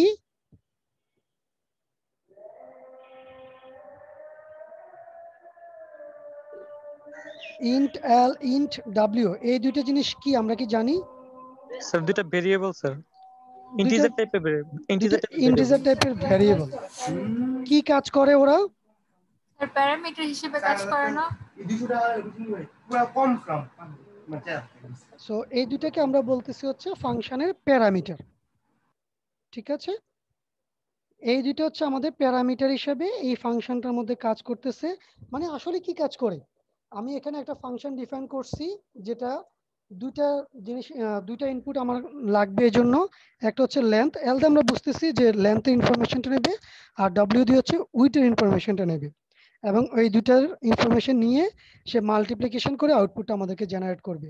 মানে ওই যে আমরা এরিয়া ক্যালকুলেশনের কথাটা বলতেছিলাম, সো সে আসলে এরিয়াটা ক্যালকুলেট করতেছে, ঠিক আছে? সো এরিয়া ক্যালকুলেশনের জন্য আমাদের কি পাস করতে হবে এই ফাংশনের কাছে? লেন্থের ভ্যালুটা পাস করতে হবে, উইথের ভ্যালুটা পাস করতে হবে, ঠিক আছে? তো যখন আমরা এই ফাংশনটা ডিফাইন করছি, ফাংশনটা যখন লিখছি তখন কিন্তু এখানে কোনো ভ্যালু নাই, রাইট? জাস্ট এল এবং ডাব্লিউ। তো এই জন্য যখন ফাংশনটা লিখতেছি তখন হচ্ছে এটা ফাংশনের প্যারামিটার। আর যখন ফাংশনের মধ্যে এল এর মধ্যে যখন একটা ভ্যালু আমি দেবো, ফর এক্সাম্পল 5, এল এর ভ্যালু 5 আর ডাব্লিউ এর ভ্যালু ফর এক্সাম্পল 10, তখন এই দুটোর মধ্যে একটা ভ্যালু যাচ্ছে কোথায়? আমি যখন মেইন ফাংশন থেকে তাকে কল করি যে কম্পিউট এরিয়া 5,10, তখন এই 5 আর 10 হচ্ছে এই ফাংশনের আর্গুমেন্ট। ক্লিয়ার কি কথাটুকু? সবাইকে আমার কথাটা বুঝতে পেরেছি? আর্গুমেন্ট এবং প্যারামিটারের মধ্যে পার্থক্যটা কি? সো ফাংশনটা যখন আমরা লিখছি, ডিফাইন করছি, তখন এই দুটো হচ্ছে ফাংশনের প্যারামিটার। মানে কি, এই ফাংশনটা দুইটি ইনপুট নেবে, একটা হচ্ছে একটা ইন্টিজার টাইপের ভ্যালু এল, আর একটা হচ্ছে ইন্টিজার টাইপের ভ্যালু ডাব্লিউ। সো এই দুটো হচ্ছে আমার ফাংশনের প্যারামিটার। আর এই দুটোর জন্য যখন আমরা ভ্যালু দিচ্ছি, ফর এক্সাম্পল এল এর ভ্যালু যখন 5 দিচ্ছি, ডাব্লিউ এর ভ্যালু যখন 10 দিচ্ছি, তখন হচ্ছে তারা ওই ফাংশনটার আর্গুমেন্ট, ঠিক আছে? মানে 5 আর 10 এই ফাংশনে যখন আসবে তখন তারা হয়ে যাবে আর্গুমেন্ট, এবং 5 আর 10 মাল্টিপ্লিকেশন করে আমাদের রেজাল্ট তৈরি হবে হচ্ছে 50, যেটা হচ্ছে আমরা যে এখানে যে রিটার্ন টাইপ আছে রিটার্ন ভ্যালু হিসেবে রিটার্ন করব। সো এই কথাটি এখানে বলার চেষ্টা করতেছে, facilitates to pass arguments to functions, যে আমরা ফাংশনে আর্গুমেন্ট হিসেবে ভ্যালু পাস করতে পারি, রিটার্ন ভ্যালুস ফ্রম ফাংশনস, এবং এই যে মাল্টিপ্লিকেশন করে রেজাল্টটা কিন্তু আমরা রিটার্ন করতে পারি। সো আমরা ভ্যালু রিটার্ন করতে পারি যে কোনো সময় চাইলে ফাংশন থেকে। ওকে, ক্লিয়ার? জি স্যার, বুঝতে পারছি। ওকে, সো এইটা গেল হচ্ছে আমাদের প্রসিডিউরাল ল্যাঙ্গুয়েজ বা প্রসিডিউরাল প্রোগ্রামিং। আর ফাইনালি আমরা আজকে যে জিনিসটা দেখার চেষ্টা করতেছি বা আমাদের এই কোর্সের যেটা মূল ফোকাস, অবজেক্ট ওরিয়েন্টেড প্রোগ্রামিং, ঠিক আছে? সো এই অবজেক্ট ওরিয়েন্টেড প্রোগ্রামিং বলতে আসলে কি বোঝাচ্ছে? তো বলা হচ্ছে any programming problem is analyzed or can be analyzed in terms of objects. তো এই অবজেক্ট ওরিয়েন্টেড প্রোগ্রামিং এর মূল জিনিসটাই হচ্ছে অবজেক্ট।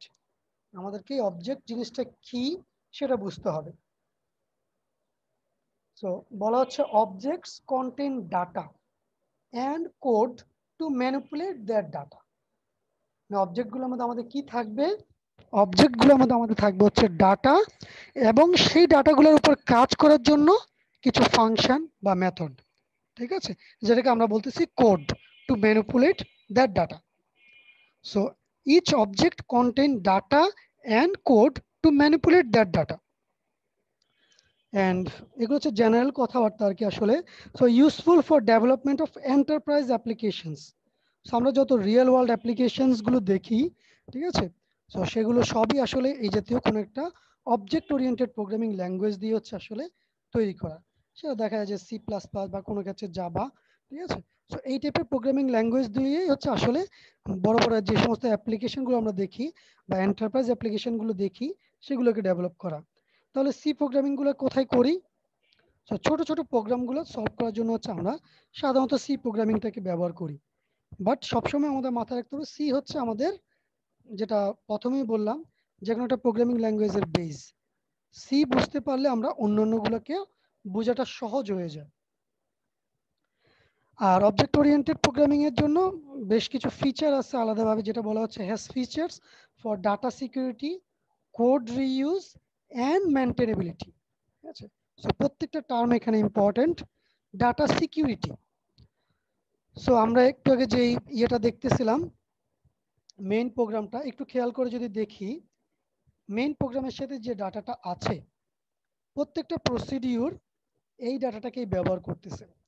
ঠিক আছে, সো আমরা যদি বলি যে এই ডাটাটা, মনে করেন একটা পার্টিকুলার মোমেন্টে ডাটাটার মধ্যে একটা ভ্যালু তৈরি হলো প্রসেস করে, এখন কোন প্রসিডিউরটা এই ভ্যালুটা তৈরি করছে, আগের ভ্যালুটা কত ছিল, কোন ফাংশনটা এই ভ্যালুটা চেঞ্জ করে নতুন ভ্যালুটা তৈরি করেছে, সেটা কিন্তু বোঝার কোনো উপায় নেই, যেহেতু এটা সবাই শেয়ার করতেছে।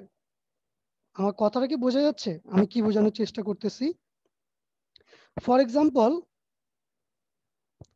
আমাদের এই যে ইন্টিজার এল এবং ইন্টিজার ডাব্লিউ, মনে করেন মেইন ফাংশনের মধ্যে আমাদের এরকম দুটো ভ্যারিয়েবল আছে, বিভিন্ন ফাংশন এরকম কম্পিউট এরিয়া ক্যালকুলেশন করলো, ঠিক আছে, আলটিমেটলি যে এরিয়াটা তৈরি হলো, এরিয়া ভ্যারিয়েবলের মধ্যে যেই ভ্যালুটা আসলো সেটা কোন কম্পিউট এরিয়া ফাংশনটা দ্বারা তৈরি হয়েছে, সেটা কি আমাদের বোঝার কোনো উপায় আছে?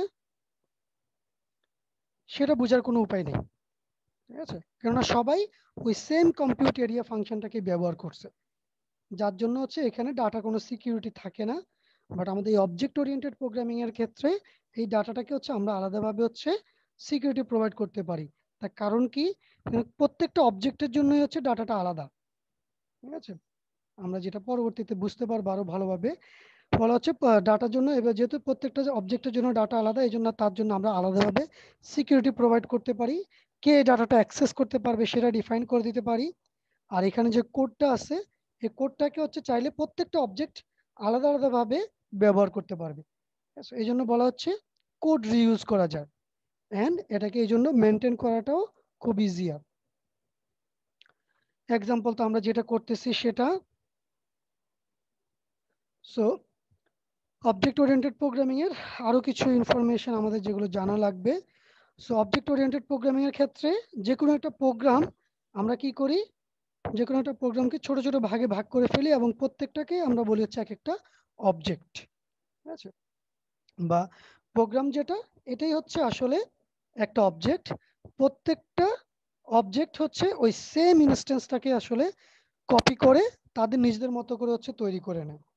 আচ্ছা, বলা হচ্ছে objects can communicate with each other through functions. আচ্ছা, মানে এক একটা অবজেক্ট চাইলে নিজেদের সাথে কমিউনিকেশন করতে পারে এবং এই কমিউনিকেশন মিডিয়ামটা হচ্ছে ফাংশন। কিন্তু একটা অবজেক্ট অন্য একটা অবজেক্টের ডাটাকে সরাসরি ইউজ করতে পারে না বা অ্যাক্সেস করতে পারে না। সেটাকে যদি অ্যাক্সেস করতে হয় তাহলে আমাদের মেকানিজমটা হচ্ছে function. And new data and functions can be easily added whenever necessary.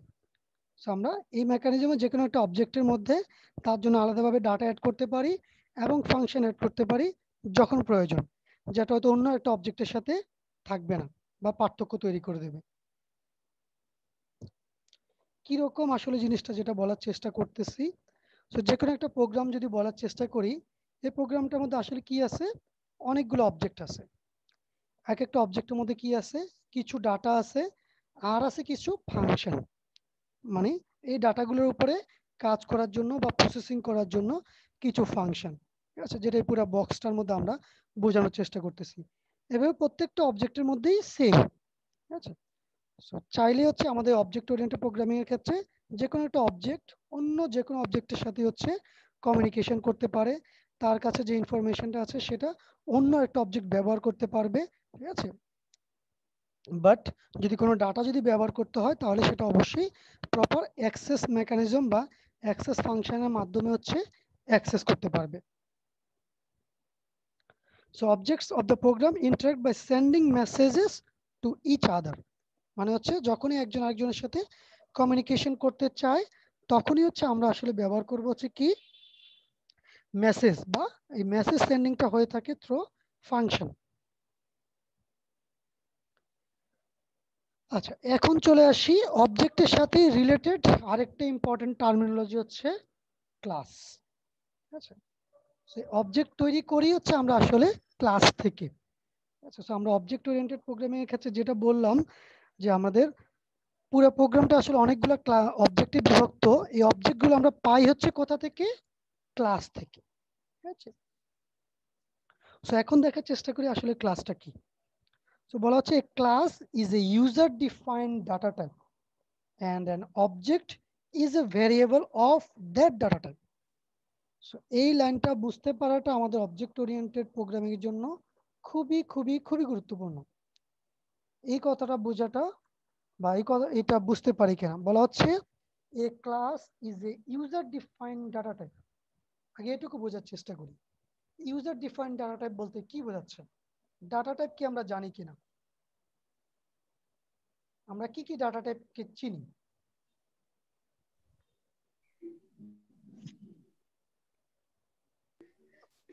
Integer, floating, integer, float আর character, integer, float, long, double, এরকম এগুলো হচ্ছে আমাদের ডাটা টাইপ, রাইট? খুবই ভালো কথা। ঠিক আছে, মানে এগুলো কি নির্দেশ করে? এগুলো নির্দেশ করে যে আমার একটা পার্টিকুলার ভ্যারিয়েবল কি ভ্যালু নিতে পারবে, কত মানে তার ভ্যালুটার মান কত পর্যন্ত হতে পারে, এই টাইপের ইনফরমেশনটা হচ্ছে আমাদের ওই পার্টিকুলার ডাটা টাইপটা নির্ধারণ করে দেয়, রাইট? এবং সিতে আমরা মোটামুটি বেশ কিছু ডাটা টাইপ দেখে আসছি এবং প্রত্যেকটা হচ্ছে ফিক্সড। আর এখানে আমরা এসে কি বলতেছি যে a class is a user defined data type, মানে হচ্ছে আমরা ইন্টিজার যেরকম একটা ডাটা টাইপ বলতেছি, ক্লাসও হচ্ছে ওইরকম একটা ডাটা টাইপ, কিন্তু এটা আমি ডিফাইন করতেছি এই ডাটা টাইপটা কিরকম হবে। ওকে, সো এই ক্লাসটাকে আমি যেভাবে লিখবো আমার ওটার মধ্যে ইনফরমেশন ওইরকম ভাবেই হচ্ছে থাকবে, বা ওইভাবে হচ্ছে আমি ইনফরমেশন গুলো ওইখানে রাখতে পারবো। সো এই জন্য বলা হচ্ছে class is a user defined data type and an object is a variable of that data type. যেরকম ইন্টিজার এ, তার মানে হচ্ছে এ হচ্ছে ইন্টিজার টাইপের একটা ডাটা টাইপ। একই রকম ভাবে আমরা যখন ক্লাস ডিফাইন করতেছি সেখান থেকে যখন কোনো একটা অবজেক্ট তৈরি করতেছি, ওই অবজেক্টটা হচ্ছে ওই পার্টিকুলার ক্লাসের বা ওই পার্টিকুলার ইউজার ডাটা টাইপের একটা পার্টিকুলার ভ্যারিয়েবল। কথাটা বোঝা যাচ্ছে কি? an object is a variable of that data type.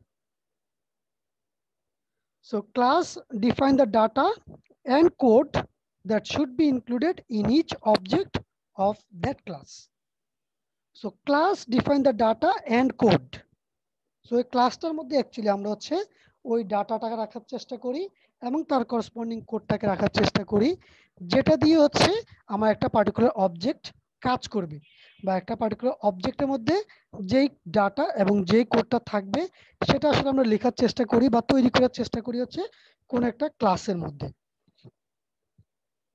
এই জন্য বলা হয় a class is a template for an object and an object is an instance of a class. So এই ক্লাসটা হচ্ছে আমার একটা টেমপ্লেট হিসেবে কাজ করে, ঠিক আছে? টেমপ্লেট বা ব্লুপ্রিন্ট। আচ্ছা, ওইখান থেকে হচ্ছে আমরা অনেকগুলা কপি তৈরি করি, এই এক একটা কপিকে আমরা বলতেছি হচ্ছে এক একটা অবজেক্ট বা এক একটা ইনস্ট্যান্স।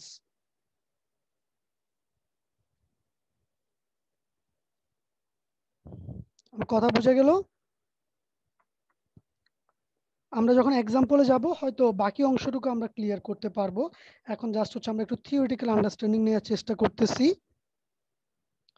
সো অবজেক্ট নিয়ে আরেকটু ডিসকাশন, যে অবজেক্টের ফিচারগুলো নিয়ে আমরা আরেকটু দেখতে চাই যে অবজেক্ট বলতে আসলে কি বোঝাচ্ছি, সেটা কিভাবে কাজ করে। So an object is an encapsulation of both functions and data. যেটা বারবার বলতেছি যে অবজেক্টের মধ্যে কি থাকবে, ডাটা থাকবে এবং সেই ডাটার উপর কাজ করার জন্য কিছু ফাংশন থাকবে। সো এই জন্য অবজেক্টটাকে বলা হচ্ছে object is an encapsulation of both function and data. Encapsulation কি, এনক্যাপসুলেশন পরে ডিসকাস করতেছি, ঠিক আছে? এটা হচ্ছে একটা feature. So objects are an abstraction, ঠিক আছে? সো অবজেক্টগুলো কি রিপ্রেজেন্ট করে? অবজেক্টগুলো রিপ্রেজেন্ট করে হচ্ছে রিয়েল ওয়ার্ল্ড এন্টিটিস, ঠিক আছে? যেখানে classes are data types that define shared common properties of or attributes and objects are instance of that particular class. মানে কি বলতেছে যে অবজেক্ট হচ্ছে আমাদের রিয়েল ওয়ার্ল্ডের যে কোনো কিছু একটা আদর্শিক রূপ, এই জন্য আমরা বলতেছি হচ্ছে অ্যাবস্ট্রাকশন। ফর এক্সাম্পল আমি যদি বলি মানুষ, ঠিক আছে? মানুষ বলতে আমরা কি বুঝাই আসলে? যে একটা মানুষের দুইটা হাত আছে, দুইটা পা আছে, দুইটা চোখ আছে, একটা নাক আছে, একটা মুখ আছে, রাইট? সো মানুষ বিভিন্ন ক্যাটাগরি হতে পারে, পুরুষ হতে পারে, মহিলা হতে পারে, দুটো ক্যাটাগরি হতে পারে। যখন আমি পুরুষ বলতেছি তার স্পেসিফিক কিছু বৈশিষ্ট্য চলে আসতেছে, যখন আমি মহিলা বলতেছি তার স্পেসিফিক কিছু বৈশিষ্ট্য চলে আসতেছে, ঠিক আছে? তো এই জন্য আমরা যখন মানুষ বলবো, মানুষ হচ্ছে এক একটা অবজেক্ট, ঠিক আছে? তো আরো ভালোভাবে বললে হিউম্যান হচ্ছে একটা পার্টিকুলার ক্লাস, যেখান থেকে আমি তৈরি করতে পারি মেল একটা পার্টিকুলার অবজেক্ট, ফিমেল আর একটা পার্টিকুলার অবজেক্ট, ঠিক আছে? সো এই মেল ক্লাসের মধ্যে বেশ কিছু বৈশিষ্ট্য আমরা পাবো, ফিমেল ক্লাসের মধ্যে বেশ কিছু বৈশিষ্ট্য আমরা পাবো, যেগুলোকে আমরা বলতেছি হচ্ছে কমন কিছু অ্যাট্রিবিউট, ঠিক আছে? আবার তার বাইরে পুরুষেরও কিছু নিজস্ব অ্যাট্রিবিউট থাকবে, মহিলারও কিছু নিজস্ব অ্যাট্রিবিউট থাকবে, ঠিক আছে? দেন অবজেক্টস হ্যাভ এ স্টেট, ঠিক আছে? সো এইটার জন্য অন্য একটা এক্সাম্পল মনে করেন, চিন্তা করি। ফর এক্সাম্পল একটা গাড়ি, ঠিক আছে?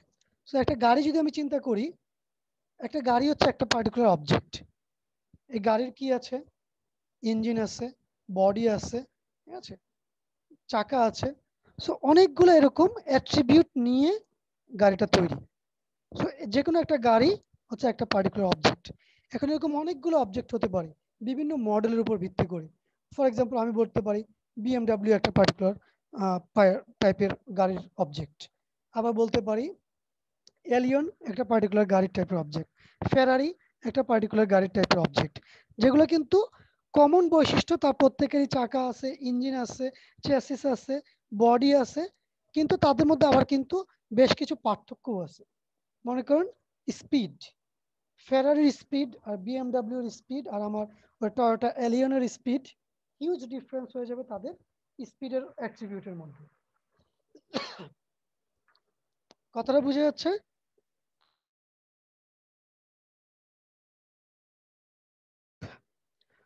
সো এবং এই প্রত্যেকটা হচ্ছে একটা পার্টিকুলার স্টেটে থাকতে পারে। স্টেট বলতে কি বোঝাচ্ছে? ফর এক্সাম্পল এটা এই মুহূর্তে কি স্টপ অবস্থায় আছে, মানে দাঁড়ানো অবস্থায় আছে, নাকি মুভিং অবস্থায় আছে, এটা হচ্ছে একটা পার্টিকুলার একটা স্টেট, ঠিক আছে?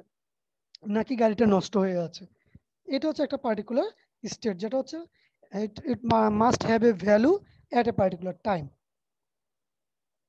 Then objects have operations, ঠিক আছে? অপারেশন বলতে কি বোঝাচ্ছে? যে associated a set of operations called methods that describe how to carry out the operations, ঠিক আছে?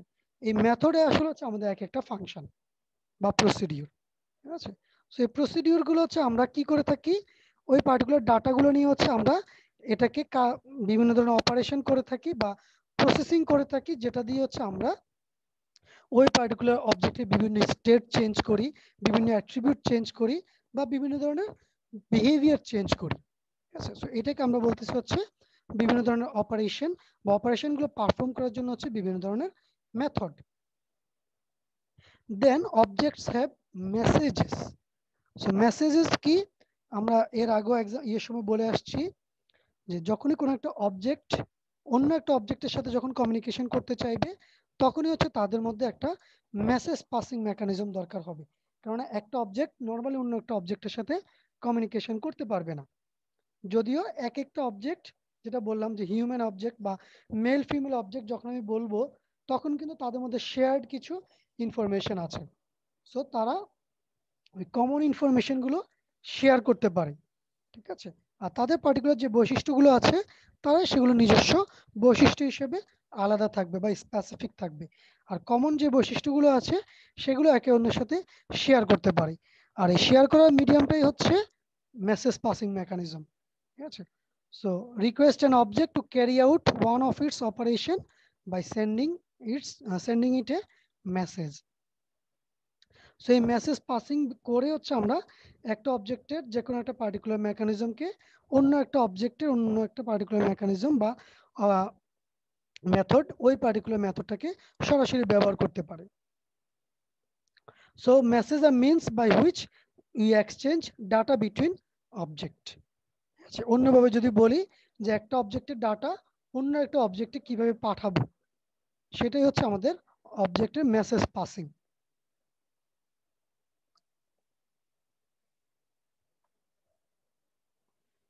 সো এই অবজেক্ট ওরিয়েন্টেড পার্সপেক্টিভ থেকে আমাদের আগের যে রেক্ট্যাঙ্গুল এক্সাম্পলটা আমরা বলছিলাম সেটাকে আমরা যদি দেখার চেষ্টা করি, আমি একটু আগে দুটা রিয়েল লাইফ এক্সাম্পলের কথা বললাম। এর বাইরে আমরা কোডিং এর সময় বিভিন্ন ধরনের প্রবলেম সলভ করে থাকি। এই প্রবলেমগুলোকে আমরা কিভাবে অবজেক্ট ওরিয়েন্টেড পার্সপেক্টিভ থেকে দেখতে পারি। সো ফর এক্সাম্পল একটু আগে আমরা বলছিলাম যে একটা রেক্ট্যাঙ্গেল আমরা এটা এরিয়া ক্যালকুলেশন করতে চাই, এবং এই রেক্ট্যাঙ্গেলটা আমরা কি আছে তার অবশ্যই একটা রেক্ট্যাঙ্গেল হতে হলে তার অবশ্যই একটা উইডথ থাকতে হবে এবং একটা লেন্থ থাকতে হবে, মানে তার দৈর্ঘ্য এবং প্রস্থ থাকতে হবে আমরা যদি তাকে একটা রেক্ট্যাঙ্গেল বলতে চাই, ঠিক আছে। সো এইগুলো হচ্ছে আমাদের একটা ডাটা বা রেক্ট্যাঙ্গেল ক্লাসের জন্য আমাদের এগুলো হচ্ছে ডাটা। সো সেই কথাটা এখানে বলা হচ্ছে বা আমরা সেটাই আমরা তৈরি করার চেষ্টা করতেছি। Define a new data type rectangle, বা আমরা একটা ক্লাস তৈরি করতেছি যেটাকে আমরা বলতেছি হচ্ছে রেক্ট্যাঙ্গেল ক্লাস, যেটার মধ্যে আমাদের কি লাগবে বা কি থাকবে, ইম্পর্টেন্টলি এখানে ডাটা থাকবে আর হচ্ছে কিছু ফাংশন থাকবে, ঠিক আছে, ওই ডাটাগুলোর উপরে কাজ করার জন্য। সো এইখানে ডাটাগুলো কি কি আমাদের ডাটাগুলো হচ্ছে উইডথ এবং লেন্থ। আর এই ডাটাগুলোর উপরে বা উইডথ বা লেন্থের উপরে আমরা কাজ করব, কি কাজ করব, এরিয়া ক্যালকুলেশন করব। সো এই ডাটাগুলোর প্রসেসিং এর জন্য আমাদের লাগবে কি কিছু ফাংশন। এখানে আমাদের এই মুহূর্তে একটা ফাংশন দরকার।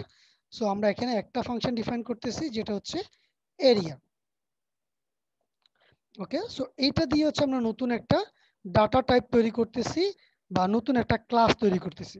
একটা ক্লাস তৈরি করা মানে হচ্ছে একটা নতুন ডাটা টাইপ তৈরি করা, যেটাকে আমরা বলে আসছি একটু আগে যে ক্লাস হচ্ছে একটা user defined data type. So then আমাদের ক্লাসটা তৈরি করার পরে কাজটা কি, create an instance of the class. So instance মানে হচ্ছে একটা অবজেক্ট তৈরি করা। সো তারপরে হচ্ছে আমরা অবজেক্টটা তৈরি করব। So request the object for its area, মানে ওই অবজেক্টের মধ্যে যেহেতু হচ্ছে তার ওই পার্টিকুলার অবজেক্টের জন্য তার নিজস্ব উইডথ এবং লেন্থ থাকবে, সুতরাং ওই অবজেক্টের আমরা এরিয়া ক্যালকুলেশনের জন্য ওই অবজেক্টটাকে আমরা কল করলাম যে তোমাদের এরিয়াটা কত বা তোমার এরিয়াটা কত সেটা আমি জানতে চাই। সো তখন হচ্ছে আমরা ওই অবজেক্ট থেকে হচ্ছে তার এরিয়াটা ক্যালকুলেশন করতে পারবো। সো যেটা বলা হচ্ছে এখানে in C plus plus rather than writing a procedure, procedure মানে হচ্ছে ফাংশন, প্রসিডিউর না লিখে we define a class that encapsulates the knowledge necessary to answer the question. Here it is the area of the rectangle. So আমরা রেক্ট্যাঙ্গেলের এরিয়াটা calculation করতে চাই, যেখানে হচ্ছে আমরা হচ্ছে এরিয়াটা ক্যালকুলেশন করতে চাইবো বাইরে থেকে। সো ডাটার ইনফরমেশনটা ওই পার্টিকুলার মেথডটা হচ্ছে আমাদেরকে আউটপুটটা দেবে যে এরিয়াটা কত, কিন্তু আমরা ওইটার লেন্থ কত উইডথ কত এটা সরাসরি জানতে পারবো না, এটা ওই পার্টিকুলার অবজেক্টের মধ্যেই নিজস্ব এন্টিটি হিসেবে থেকে যাবে। So example object oriented code মানে এই যে এক্সাম্পলটার কথা বললাম সেটার জন্য করসপন্ডিং আমরা যদি একটা অবজেক্ট ওরিয়েন্টেড কোড দেখার চেষ্টা করি তাহলে কোডটা আসলে হচ্ছে এরকম। সো ফার্স্টে আমরা কি করার চেষ্টা করলাম, এইখানে যে সমস্ত জিনিসপত্রগুলো আছে সবকিছু আমরা এখন বুঝবো না বা বুঝার চেষ্টা করারও দরকার নেই, জাস্ট সিনট্যাক্সটা কি কি ইনফরমেশন আমরা জানি সেগুলোর সাপেক্ষে এটাকে কিভাবে তৈরি করা হয়েছে সেটা একটু বোঝার চেষ্টা করি। তো আমরা যেটা বললাম যে আমরা প্রথমে হচ্ছে একটা ক্লাস তৈরি করব। সো ক্লাস রেক্ট্যাঙ্গেল, তার মানে আমাদের ক্লাসটার নাম হচ্ছে রেক্ট্যাঙ্গেল। তারপরে রেক্ট্যাঙ্গেলে আমাদের কি লাগবে, উইডথ লাগবে আর লেন্থ লাগবে, প্রস্থ এবং দৈর্ঘ্য, এই দুটো ইনফরমেশন লাগবে এবং এই দুটো হচ্ছে ইন্টিজার টাইপের ইনফরমেশন। আর আমাদের লাগবে কি, একটা এরিয়া ক্যালকুলেশনের জন্য এখানে একটা মেথড লাগবে, যেটা হচ্ছে কি করবে, উইডথ এবং লেন্থ এই দুটো ক্যালকুলেশন করে আমাদেরকে আউটপুটটা রিটার্ন করে দেবে। সো এইটা ছিল হচ্ছে আমাদের নর্মাল প্রসিডিউরাল ল্যাঙ্গুয়েজে আমাদের কোডটা, যে integer with length and then এরকম একটা ফাংশন। বাট এইখানে আরো কি কি নিয়ে আসা হয়েছে, যেমন উইথ এবং লেন্থ এই দুটাকে কিসের মধ্যে নিয়ে আসা হয়েছে, এখানে একটা কিওয়ার্ড দেখতে পাচ্ছি প্রাইভেট। তার মানে কি, প্রাইভেট বলতে আমরা কি বুঝাই আসলে, মানে অন্য কেউ অ্যাক্সেস করতে পারবে না, এটা আমার নিজস্ব, এরকম একটা ব্যাপার বোঝায়, রাইট? সো এই জন্য মানে হচ্ছে এই পার্টিকুলার ক্লাসটা বা এখান থেকে আমি যে অবজেক্টটা তৈরি করব তার যে উইড এবং লেন্থ ইনফরমেশনটা তৈরি হবে, এটা আসলে ওই পার্টিকুলার অবজেক্টের জন্যই প্রাইভেট ইনফরমেশন হয়ে যাবে, অন্য একটা অবজেক্ট এটাকে ব্যবহার করতে পারবে না। আর এই পার্টিকুলার অংশটা আমরা পরে এটা সম্পর্কে জানতে পারবো, এইটাকে আমরা বলি হচ্ছে কনস্ট্রাক্টর, ঠিক আছে, যেটা আসলে কি করতেছে, এই উইড এবং লেন্থ এই দুটোর ভ্যালু কত হবে, আমরা যদি এই যে এখানে বললাম আমরা একটা অবজেক্ট তৈরি করতেছি, সো এখান থেকে যখন আমরা এই পার্টিকুলার অবজেক্টের জন্য আমরা প্যারামিটার পাস করতেছি, আর্গুমেন্ট পাস করতেছি, সেই দুটো ইনফরমেশন এখানে পাস হচ্ছে এবং সেটা দিয়ে আমাদের এই যে প্রাইভেট দুটো ভেরিয়েবল আছে সেই দুইটার ইনিশিয়ালাইজেশন হয়ে যাচ্ছে, ঠিক আছে। আমার মনে হয় এইটা আমাদের কাছে পরিচিত, এই যে ডব্লিউ এর ভ্যালুটা উইথ ভেরিয়েবলের মধ্যে সেট হচ্ছে, এল এর ভ্যালুটা লেন্থ ভেরিয়েবলটার মধ্যে সেট হচ্ছে, আচ্ছা। সো এই 3 এবং 5 আমাদের উইথ এবং লেন্থ এই দুটার মধ্যে করসপন্ডিং ভ্যালু হিসেবে সেট হয়ে যাচ্ছে। সো এইটা হচ্ছে আমাদের ইনিশিয়ালাইজেশন পারপাসে, এবং এটাকে আমরা বলতেছি হচ্ছে পাবলিক অংশ, মানে হচ্ছে এই অংশটা যে কেউ অ্যাক্সেস করতে পারবে বাইরে থেকে, বাট আমাদের এই দুটো ভেরিয়েবল এই দুটোকে বাইরে থেকে কেউ অ্যাক্সেস করতে পারবে না, এই দুটো হচ্ছে আমাদের প্রাইভেট অংশ। সো এখন আমরা চলে আসি হচ্ছে এখানে হচ্ছে ক্লাসের ডেফিনেশনটা শেষ, এটা ছিল হচ্ছে আমাদের ওই কনস্ট্রাক্টর অংশ বা ইনিশিয়ালাইজেশন অংশ। তারপরে এখানে আমি একটা এরিয়ার জন্য একটা মেথড ডিক্লেয়ার করছি, আর এই সেকেন্ড ব্র্যাকেটটা ক্লোজিং মানে হচ্ছে আমাদের ক্লাসের ডিক্লারেশনটা শেষ। তার মানে এটা হচ্ছে আমাদের একটা ক্লাস, এই অংশটুকু। সো এই ক্লাসটা যদি আমি কোনো একটা অবজেক্ট যদি তৈরি করতে চাই, এই মুহূর্তে জাস্ট মুখস্থের মতো সিনট্যাক্সটা হচ্ছে এরকম, মানে কি মুখস্থও না, আমরা জানি আমরা একটা ভেরিয়েবল কিভাবে ডিক্লেয়ার করি, ডাটা টাইপ দেন ভেরিয়েবলের নাম, ঠিক আছে। সো এখানে আমাদের ডাটা টাইপটা হচ্ছে কি, রেক্ট্যাঙ্গেল, কেননা আমরা ক্লাস ডিফাইন করছি রেক্ট্যাঙ্গেল নাম দিয়ে। সো ক্লাস মানে হচ্ছে একটা user define data type, so এখানে রেক্ট্যাঙ্গেল হচ্ছে একটা user define data type. So এইটারই আমি একটা অবজেক্ট তৈরি করতে চাচ্ছি। তো যেটা বলতেছি হচ্ছে এখানে আলাদাভাবে কোনো অবজেক্ট অ্যাকচুয়ালি তৈরি করি নেই, এই রেক্ট্যাঙ্গেল বা রেক্ট এটা সাপেক্ষে হচ্ছে এটাকে তৈরি করতেছি। সো রেক্ট হচ্ছে এখানে আমাদের অবজেক্ট, তার মেথডটার মধ্যে হচ্ছে আমরা কি পাঠাচ্ছি, 3 এবং 5। সো এই রেক্ট অবজেক্টটা 3 এবং 5 আসলে কি মিন করতেছে, এই যে তার ইনিশিয়ালাইজেশনের জন্য এই 3 এবং 5 ভেরিয়েবলগুলোকে আমরা আর্গুমেন্ট হিসেবে পাস করেছি। সো 3 এবং 5 এখানে তার যে দুটো ভেরিয়েবল আছে এই দুটো ভেরিয়েবলের মধ্যে ইনিশিয়ালাইজেশন হয়ে গেল, ঠিক আছে। আর দেন আমরা যে কাজটা করার চেষ্টা করতেছি, রেক্ট ডট এরিয়া, মানে এই যে পার্টিকুলার অবজেক্টটা তার জন্য যে এরিয়া মেথডটা আছে সেটা আমরা কল করার চেষ্টা করতেছি, যাতে করে সে এরিয়াটাকে ক্যালকুলেশন করে আমাদেরকে ফাইনালি এই পার্টিকুলার অবজেক্ট বা এই পার্টিকুলার রেক্ট্যাঙ্গুলার অবজেক্টটার এরিয়া কত সেই জিনিসটা আমাদেরকে বের করে দেয়, ঠিক আছে। সো দেখা যাচ্ছে এটার সাপেক্ষে আমাদেরকে সে আউটপুট দেবে 3 5 15। সো এইটা হচ্ছে একটা পার্টিকুলার রেক্ট্যাঙ্গেলের জন্য। এখন যদি আমি আরেকটা রেক্ট্যাঙ্গেল ডিফাইন করি যেটা হচ্ছে 5 আর 10, তাহলে 5 আর 10 মিলিয়ে অন্য একটা ডিফারেন্ট রেক্ট্যাঙ্গেল তৈরি হবে, যার সাথে 3 এবং 5 নিয়ে যে রেক্ট্যাঙ্গেলটা তৈরি তার সাথে কোনো সম্পর্ক থাকবে না, কিন্তু দুটেই এই সেম রেক্ট্যাঙ্গেল ক্লাসের উপর ভিত্তি করে তৈরি। আমি কথাটুকু কি বুঝাতে পেরেছি? কিছু আইডিয়া? সো এইটা হলো আমাদের আজকের ক্লাস, আমরা মোটামুটি শেষ করে দেব। ঠিক আছে, এখানে আরো কিছু ইনফরমেশন আছে, আমার মনে হয় একটু বেশি বড় হয়ে যাবে। আমরা অবজেক্ট ওরিয়েন্টেডের যে কনসেপ্টটুকু দেওয়ার চেষ্টা করেছি, এটা কি ক্লিয়ার আমাদের যারা? জি স্যার। তো নেক্সট ক্লাসে আমরা এটা আরেকটু রিপিট করে দেন হচ্ছে অবজেক্ট ওরিয়েন্টেডের যে ফিচারগুলো আছে সেগুলো নিয়ে ফার্দার ডিসকাশন করব। ঠিক আছে, ভিডিও লেকচারটা প্রায় শেষ হয়ে আসছে, আমি আজকে আর ইয়ে করতেছি না। আমাদের পার্টিসিপেশন দেখতেছি আরো কমে গিয়েছে, 18-19 থেকে এখন 14তে নেমে চলে আসছে। আচ্ছা যাই হোক, সো ক্লাসটা এখানে শেষ করতেছি। এখন ইম্পর্টেন্ট